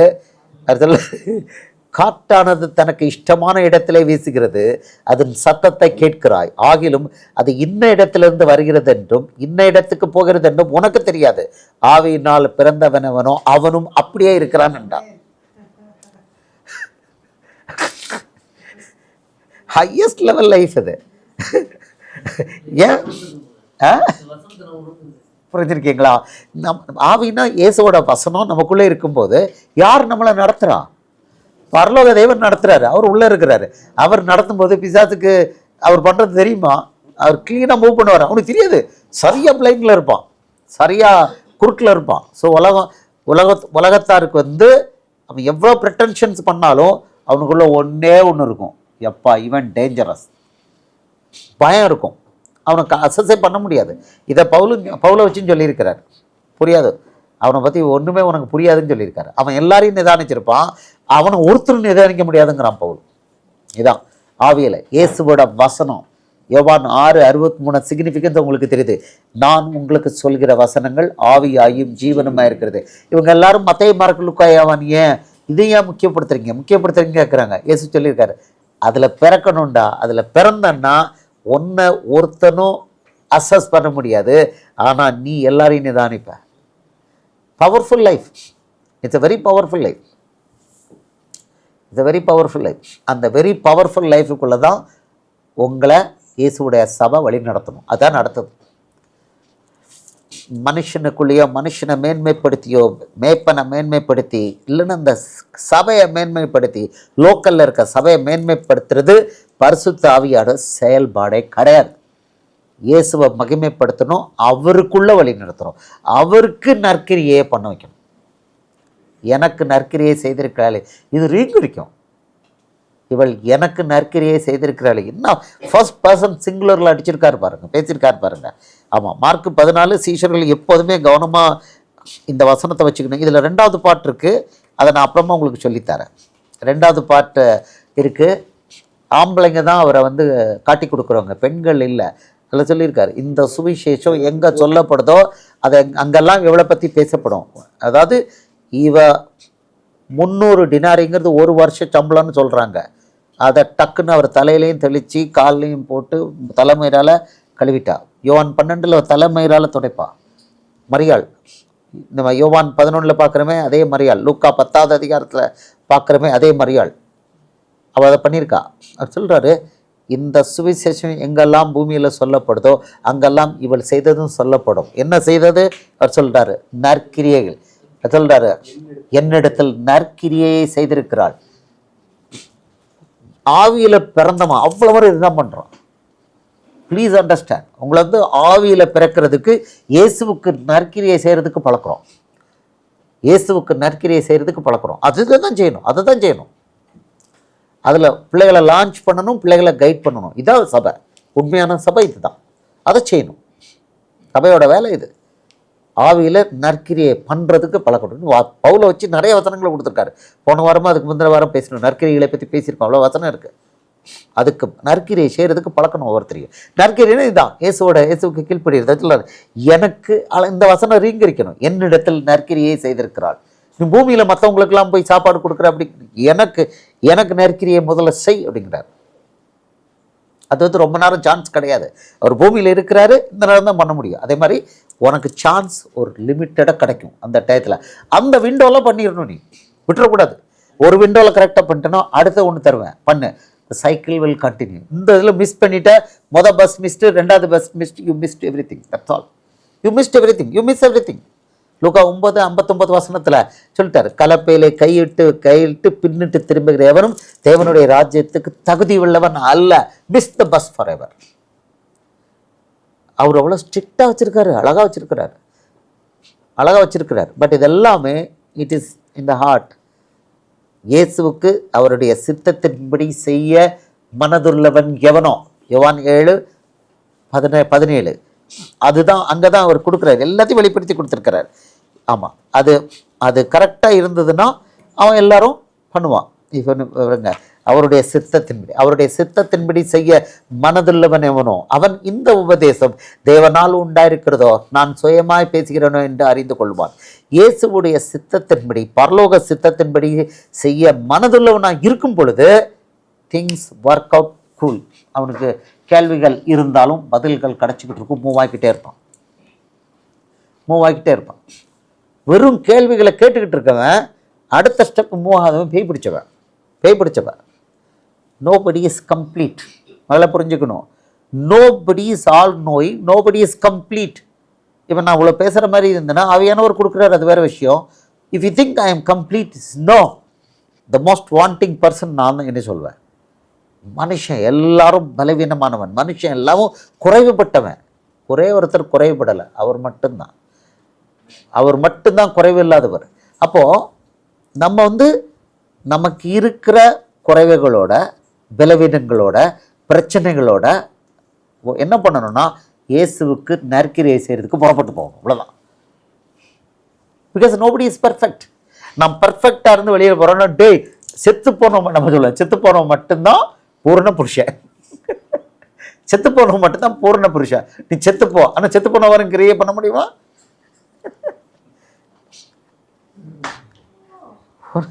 அதனால இருக்கிற பலவீனத்தோட அவன் சொல்றான், பவுல் சொல்றான், நான் பெருமையா பேசுனேன், என் பலவீனத்தை குறித்து பேசுவேன் அப்படிங்கிறான்.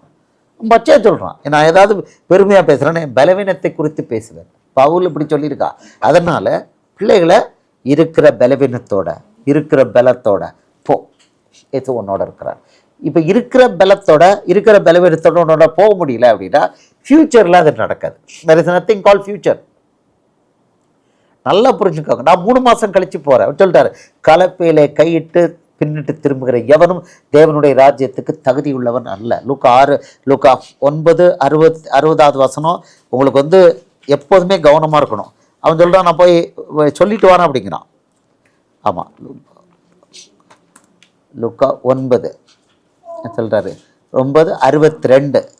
அவன் கேட்டது நான் போய் வீட்டில் சொல்லிட்டு வரேன்னா, வீட்டில் போய் சொல்லிட்டு வரேன்னா, பின்பு வேறொரு ஆண்டவரே அவரை நோக்கி ஆண்டவரே உம்மை பின்பற்றுவேன் ஃப்யூச்சரில் சொல்கிறான். ஆனாலும் முன்பு நான் போய் வீட்டில் இருக்கிறவரிடத்தில் அனுபவித்து கொண்டு வரும்படி எனக்கு உத்தரவு கொடுக்க வேண்டும் என்றான். அதுக்கு சொல்லிட்டாரு, கிளீனாக சொல்லிட்டாரு. அதற்கு இயேசு கலப்பையின் மேல் தன் கையை வைத்து பின்னிட்டு பார்க்கிற எவனும் தேவனுடைய ராஜ்யத்துக்கு தகுதி உள்ளவன் அல்ல என்றார். கூப்பிட்டாரு பேதுருவை, யோவான், யாக்கோபை கூப்பிட்டாரு. என் பெண்ணே வான்னாரு. அப்படியே மீனுங்கன்னு போட்டுட்டு அப்படியே வந்தாங்க. யாருமே நான் போயிட்டு சொல்லிட்டு வரேன்னு சொல்லலை, வான்னாரு, அப்படியே வந்தாங்க. That is it. அழைக்கும் போது ஓடியாந்துருன்னு அவர்கிட்ட அது கொடுத்துட்டாரு.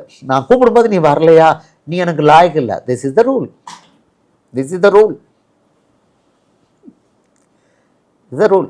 ஆமாம். ஸோ நம்ம அதுபடி புரிஞ்சு நம்ம வேலை பார்க்கணும். இப்போ உங்களை ஒன்ஸ் ஓட துவங்கியாச்சுன்னா அவர் வந்து எல்லா பலவீனத்தையும் அழகாக கிளியர் பண்ணுவார்.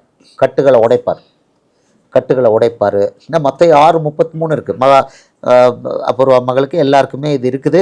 மத்தேயு 6:33 ஒரு கேரண்டி கொடுத்துருக்காரு. முதலாவது தேவனுடைய ராஜ்யத்தையும் அவருடைய நீதியையும் தேடுங்கள், அப்பொழுது இவைகள் எல்லாம் உங்களுக்கு கூட கொடுக்கப்படும். எல்லாத்தையும் என்ன உண்டோ அதை பார்த்துப்பார், என்ன உண்டோ பார்த்துப்பார். Is an amazing God. இது போல் ப்ரிவிலேஜ் கிடையாது உலகத்தில். இதோட ப்ரிவிலேஜ் ஆவியில் பிறந்து அவருக்காக வேலை பார்க்குற ப்ரிவிலேஜ் வேறு யாரும் கிடையாது. அதாவது மத்தேயு, மார்க்கு, லூக்கா, யோவான், அதில் தான் இயேசு இருக்கிறாரு. அதுக்கு தான் கீழ்ப்படியணும் கண்டுபிடிக்கிறது இயேசு அனுமதித்து கிளியரன்ஸ் கையெழுத்து போட்டு கொடுத்தா மட்டும்தான் அது கிடைக்கும். அடுத்தது கிடைச்ச பிறகு எஸ் நான் மூவ் பண்ணுறாங்க பார்த்தீங்களா, அது வந்து நெக்ஸ்ட் லெவல் அபிஷேகம். அவர் போட்டிருக்க டிக் மார்க் எம்மளை புறப்பட்டு போகலாம் அப்படிங்கிறாரு. புறப்பட்டு போக துவங்கிட்டோமா நம்ம வேற லெவலில் இருக்கிறோம்னு அர்த்தம். இயேசுவோட வசனத்தை படிக்கிறோம், பின்பற்றோம், இருக்கிற பலத்தோட இருக்கிற பலவீனம். பலம் கொஞ்சம் இருக்குது, பலவீனம் நிறைய இருக்கலாம், ஒன்றும் தப்பு இல்லை. ஆனால் என்ன இருக்கணும், இயேசுவோட வசனம் அவருக்கு கீழ்ப்படியணுங்கிற மைண்டு, அவருடைய சித்தத்துக்கு கீழ்ப்படிய மனதுள்ளவன் எவனோ, யோவான் 7:17 அதுக்கு இருக்கணும். நான் என்ன ஆனாலும் சரி நான் இயேசுவோட சித்தத்துக்கு கீழ்ப்படிவேன். அதுதான் கிரைட்டீரியா, அதுதான் அவர் வச்சிருக்கிற அந்த லிட்மஸ் டெஸ்ட் கிரைட்டீரியான்னு சொல்லுவீங்களா, குவாலிஃபிகேஷன். அதுதான் அவருடைய சித்தத்துக்கு கீழ்ப்படிய மனதுள்ளவன் எவனோ. அது இருந்ததுன்னா இதெல்லாம் அந்த பலவீனம், பலம், இதெல்லாம் இதுக்கெல்லாம் அவர் விலை கொடுத்துருக்காரு. எங்கே கொடுத்துருக்காரு? நம்ம பலவீனத்துக்காக சிலுவையில் விலை கொடுத்துருக்காரு. ஏசாயா 53 தெளிவாக இருக்குது. நம்ம பலவீனத்துக்காக, பாவத்துக்காக அவர் சிலுவையில் விலை கொடுத்துருக்காரு. So it is easy for him to changes. நம்ம பலவீனத்தை அவர் அப்படியே அக்செப்ட் பண்ணி தூக்கி தூரம் போடுறதுக்கு இவ்வளோதான். ஆனால் அவர் என்ன கிராஜுவலாக சில சமயம் உடனே ரிமூவ் பண்ணுவார், அவர் கிராஜுவலாக ரிமூவ் பண்ணுவார். But it doesn't matter for him as long as we submit to his will. அவருடைய சித்தத்துக்கு கீழ்ப்படி, அவர் சித்தம் சொல்லிட்டாரு. ஆகையால் நீங்கள் புறப்பட்டு போய் சகல ஜாதிகளையும் சீஷராக்கி பிதா குமாரன் பரிசுத்தாவின் நாமத்தில் ஞானஸ்தானம் கொடுத்து நான் உங்களுக்கு கட்டளையிட்ட யாவையும் அவர்கள் கை கொள்ளும்படி அவர்களுக்கு உபதேசம் பண்ணுங்கள். இதோ உலகத்தின் முடிவு வரைந்தும் சகல நாட்களிலும் உங்களுடனே கூட இருக்கிறேன் என்றார். ஆமீன். மார்க்கு 16:15 நீங்கள் பூலோகம் எங்கும் போய் சகல சிருஷ்டிக்கும் சுவிசேஷத்தை பிரசங்கியுங்கள். சுவிசேஷம்னா இயேசுவுடைய வசனம் ஒரு பக்கம், மறுபக்கம் வியாதியை குணப்படுத்தணும், பேய் ஓட்டணும். இதான் சுவிசேஷம். சுவிசேஷத்துக்கு ரெண்டு two sides of the coin. இயேசுவுடைய வசனம் ராஜ்யத்தின் உபதேசம், அடுத்த காயின் பேய் ஓடணும், வியாதி குணப்படுத்தணும். மத்தேயு 4:23, மத்தேயு 9:35 ராஜ்யத்தின் வசனத்தை பிரசங்கம் பண்ணி ஜனங்களுக்கு இருந்த எல்லா வியாதிகளை, பேய்களை விரட்டினார். மத்தேயு 4:23, மத்தேயு 9:35 கொடுக்கலாம். இதான் புரியுதா? இதான். இது இல்லாமல் நான் ஒரு வசனத்தை மட்டும் பிரசங்கம் பண்ணுறேன்னா அது ஆவியில் வந்ததில் மாம்சத்தில் நல்லா படிச்சு நேர்த்தேயமா ஆதி 1 2 அப்படி படிச்சுட்டு வந்து பிரசங்கம் பண்ணுறது. அது ஆவியில் இல்லை. இங்கேருந்து இயேசுவோட வசனத்தை மாம்சத்தில் பிரசங்கம் பண்ணலாமா? பண்ணலாம். மாம்சத்தில் பிரசங்கம் பண்ணலாம். என்ன இருக்காது? அது பவர் இருக்காது. ஆமாம், மார்க்கு 16:20 பவர் இருக்காது. அவர்கள் புறப்பட்டு போய் எங்கும் பிரசங்கம் பண்ணினார்கள். கர்த்தர் அவர்களுடைய கூட கிரியை செய்து அவர்களால் நடந்த அடையாளங்களினாலே வசனத்தை உறுதிப்படுத்தினார். இதான் சொல்லிட்டாரு. ஆமாம், இயேசுவோட ஆவியில் ஒரு ஆள் பிரசங்கம் பண்ணுறோன்னா அங்கே என்ன நடக்கும்னா, அவர் அடையாளம் என்ன? விசுவாசிக்கிறவர்களால் நடக்கும் அடையாளங்களை இதெல்லாம். அவர்கள் புறப்பட்டு போய் எங்கும் பிரசங்கம் பண்ணினார்கள். கர்த்தர் அவர்களுடைய கூட கிரியை நடப்பித்து அவர்களால் நடந்த அடையாளங்களினாலே வசனத்தை உறுதிப்படுத்தினார். ஆமென். அப்போ இவர் பைபிளை மட்டும் எடுத்து வச்சு ரெஃபரன்ஸ்ல எங்கேருந்து எடுத்து எல்லாம் எடுத்து வேற என்ன கூகுளில் இருந்து எடுத்து வந்துட்டு செலக்ட் பண்ணிட்டு பண்ணுறான்னு வச்சுக்கோங்க. பவர் பாயிண்ட்லாம் கூட போடுவாங்க. நம்மளும் பவர் பாயிண்ட் போடுறோம். ஆவியில் வசனங்களை கேட்டு அதுக்கு பிறகு அதை எழுதி அங்கே போடுறோம். இவங்க எடுத்து இங்கேருந்து எடுத்து கூகுள்லேருந்து எடுத்து ஓகே யார் யார் பிரசங்கம் அவர் ஸோ அண்ட் ஸோ அப்படின்லாம் எடுத்து போட்டுட்டு அவங்க பண்ணுறாங்கன்னா வசனம் இருக்கும். ஆனால் என்ன இருக்கு? அதே வசனம் தான். அதே வசனம் இருக்கும். ஒன்று இருக்காது. அந்த ஆள் வழியாக பேய் கூடாது, வியாதி கூடமாது, யாருக்கும் விடுதலை ஆகாது. ஆவியானவர் எங்கே உண்டோ அங்கே விடுதலையும் உண்டு. ஆட் ஆன் அது இருக்காது. ஆமாம், சோஃபிஸ்டிகேட்டட் வசனம் பேசுவாங்க. அனாலிட்டிக்கு நல்லா இருக்கும். ஆனால் என்ன இருக்காது? விடுதலை இருக்காது. இயேசுவோட கிரியை இங்கே இருக்காது. ஏன்னா அவருக்கு கன்ஃபார்ம் பண்ணுறதுக்கு ஒன்றும் இல்லை. கர்த்தர் அவர்களுடைய கிரியை நடப்பித்து அவர்களால் நடந்த அடையாளங்களினாலே வசனத்தை உறுதிப்படுத்தினார். ஆமீன். அவருடைய வசனத்தை அவர் ஒரே ஒரு மெத்தடெல்லாம் உறுதிப்படுத்துகிறார். He confirms his word. எப்படி தெரியுமா? Through accompanying signs. இங்கிலீஷில் பார்த்தீங்கன்னா with them and confirming the word through the accompanying signs. பேய் ஓடல வியாதி குணப்படுத்தலைன்னா அது இல்லை, அவர்கிட்ட இல்லை. அவர் இயேசு ஊழியக்காரர் இல்லை. ஸோ பேய் விட்டாமல் வியாதி குணப்படுத்தாமல் யாராவது ஊழியம் பண்ணினாங்க அப்படின்னா they are not workers of Jesus. they are workers of the compromised spirit. ஒன்று டெவில் இல்லைன்னா காம்ப்ரமைஸ்டு ஸ்பிரிட், வஞ்சிக்கிற ஆவி. பேய் இல்லைன்னா வஞ்சிக்கிற ஆவி ரெண்டும் ஒன்று தான். கொஞ்சம் ஸ்லைட்டில் வித்தியாசப்படும். வஞ்சிக்கிற ஆவி கொஞ்சம் பவர்ஃபுல், பேய் கொஞ்சம் பவர். பேயின்னு டைரக்டாக பேயின்னா கொஞ்சம் பவர் கம்மி. வஞ்சிக்கிற ஆவி கொஞ்சம் பவர்ஃபுல். ஏன்னா அது வஞ்சிக்கிறது இயேசுவுடைய வசனத்தை பெற்றவர்களை, இயேசுவுடைய ஆவியை பெற்றவங்களை வஞ்சிக்குது. பயங்கரமான ஆவி. அதான் அதோட பர்பஸ் என்ன? இயேசுவோட ஒளி அவருடைய பிள்ளைகள்கிட்ட வெளியில் வரக்கூடாது. நற்கிரியை வெளியில் வரக்கூடாது. இயேசுவுக்கு இவங்க எந்த நற்கிரியும் பண்ணிடக்கூடாது. இப்போ நமக்கு தெரியுது, இயேசுவுக்கு இவங்க எந்த நற்கிரியும் பண்ணிடக்கூடாது. அப்படி ஒலமூடி போட்டு அவங்கள மூடி வைக்கணும். that is the power of the deceiving spirit. Very powerful. அதுதான் இன்றைக்கி சர்ச்சு கட்டட சபையை கட்டியிருக்கிறது. அந்த பிசாஸ் தான் வஞ்சிக்கிற ஆவி. ஏற்கனவே பார்த்தோம், ஒருவனையும் உங்களை வஞ்சியாதபடிக்கு எச்சரிக்கையாக இருங்க. இயேசு பவர் கொடுத்துருக்காரு. வஞ்சிக்கிற ஆவிக்கு பவர் கொடுத்துருக்காரு. காஷன் கொடுத்துட்டு எச்சரிக்கையாக இருந்துக்கோங்க. ஸோ இதான் கிங்டம் ரூல்ஸ். இதுதான். இந்த ரூலை நம்ம வயலேட் பண்ண முடியாது. இந்த ரூலுக்குள்ளே ப்ளே பண்ணணும். இந்த ரூலுக்குள்ளே ப்ளே பண்ணோன்னா then it's a very powerful life. ஒருவனும் உங்களை அசஸ் பண்ண முடியாது. காற்றானது என்ன ஒரு ஸ்டேட்மெண்ட் பாருங்கள். காற்றானது தான் இஷ்டத்துக்கு வருது போது, ஆனால் ஆவியில் பிறந்தவனும் அப்படியே இருக்கிறார். அப்பான்னு இருக்கு. சிலதுவே அது படித்த முதலெல்லாம் கொஞ்சம் புரியறதுக்கு கொஞ்சம் யோசிச்சுட்டு இருந்தோம். ஆமாம், இப்போ அழகாக சொல்கிறாரு. எங்கே படிச்சிருக்கோம்? 3:8. ஆமாம், யோவான் 3:8. காற்றானது தனக்கு இஷ்டமான இடத்திலே வீசுகிறது, அதன் சத்தத்தை கேட்கிறாய், ஆகிலும் அது இன்ன இடத்திலிருந்து வருகிறது என்றும் இன்ன இடத்துக்கு போகிறது என்றும் உனக்கு தெரியாது. ஆவியினால் பிறந்தவன் அவனும் அப்படியே இருக்கிறான் என்றார். The wind blows where it wishes and you hear the sound of it but cannot tell where it comes from and where it goes. So is everyone who is born of the Spirit. Yes. இது சாதாரண இல்லை. It's a statement. சம statement இது கொடுத்துருக்கார். So ஆவியில் பிறக்கிறது இயேசுவோட வசனம் இல்லாமல் பிறக்கவே முடியாது. மாத்தி மார்க் லூக் ஜான் இல்லாமல் முடியவே முடியாது. இதில் பைபிள் காலேஜிலலாம் அது கிடையவே கிடையாது. காசு கொடுத்தாலும் அது கிடையாது. ஆமாம், காசு கொடுத்தாலும் கிடையாது. ஆமாம், அழகாக கொடுத்துருக்கிறார். 1 கொரிந்தியர் 2:11 சொல்லியிருக்கிறார். 1 கொரிந்தியர் 2:11 பவுலை வச்சு சொல்லியிருக்கிறாரு. 2:11 தேவனு பிள்ளை அறிய மாட்டான் போல, இல்லை கொள்ள மாட்டான். 15 ஆவிக்குரியவன் எல்லாவற்றையும் ஆராய்ந்து நிதானிக்கிறான், ஆனாலும் அவன் மற்றொருவனாலும் ஆராய்ந்து நிதானிக்கப்படான். 1 கொரிந்தியர் 2:15 அதில் முன்னாலதையும் படிச்சுக்கலாம். இது எல்லாத்துக்கும் ஃபண்டமெண்டல் எதுனா பேஸ் வந்து ஞானஸ்தானம். அதை அவர் கிளியர் பண்ண மட்டும்தான் ஒருத்தன் உள்ளே வருவான். ஆவிக்குரியவன் எல்லாவற்றையும் ஆராய்ந்து நிதானிக்கிறான், ஆனாலும் அவன் மற்றொருவனாலும் ஆராய்ந்து நிதானிக்கப்படான்.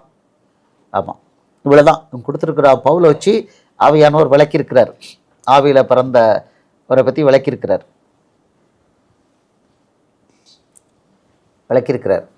இது போதும், இவ்வளோ போதும்.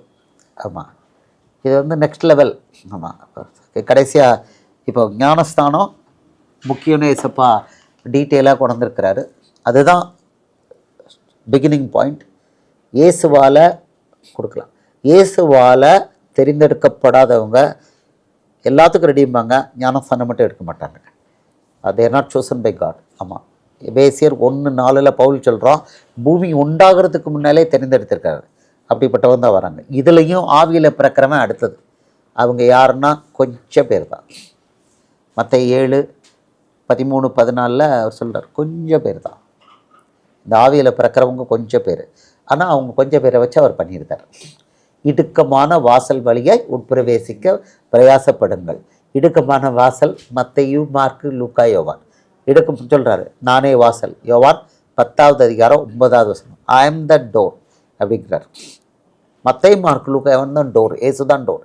இது வழியாக மட்டும்தான் உட்பிரவேசிக்கணும். இது வழியாக வராமல் வேற வழியாக வர்றவன் கள்ளனும் கொள்ளைக்காரனுமாக இருக்கிறான். யோவான் 10:1 பழைய ஏற்பாட்டு வழியாக சொந்த கதை வழியாக வர்றவன் போதிக்கிறவன் அவன் கள்ளனும் கொள்ளைக்காரனுமாக இருக்கிறான் சொல்லிட்டார்.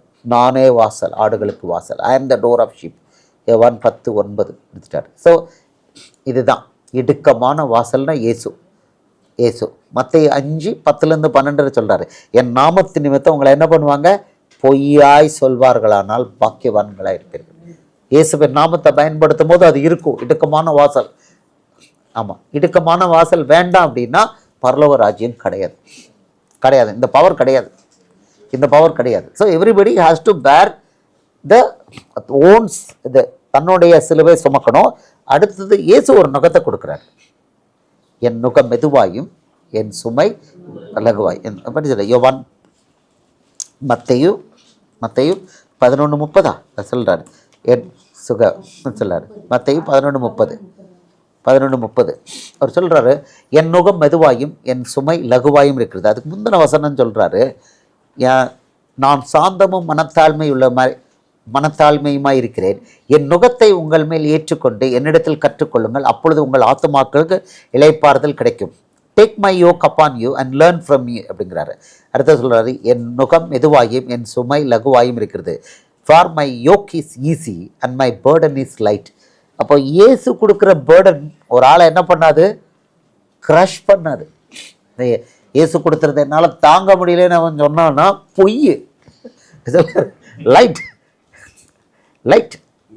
ஆமாம், 1 கொரிந்தியர் 10:13 சொல்லாரு, மனுஷருக்கு ஏற்படுகிற சோதனையை அண்டி வேறொன்றும் உங்களுக்கு நேடுகிறதில்லை, தேவன் உண்மையுள்ளவராக இருக்கிறான்னு சொல்லிட்டு அவர் சோதனையோடு கூட சோதனைக்கு தப்பி போகிற மார்க்கத்தை உண்டாக்குறார்.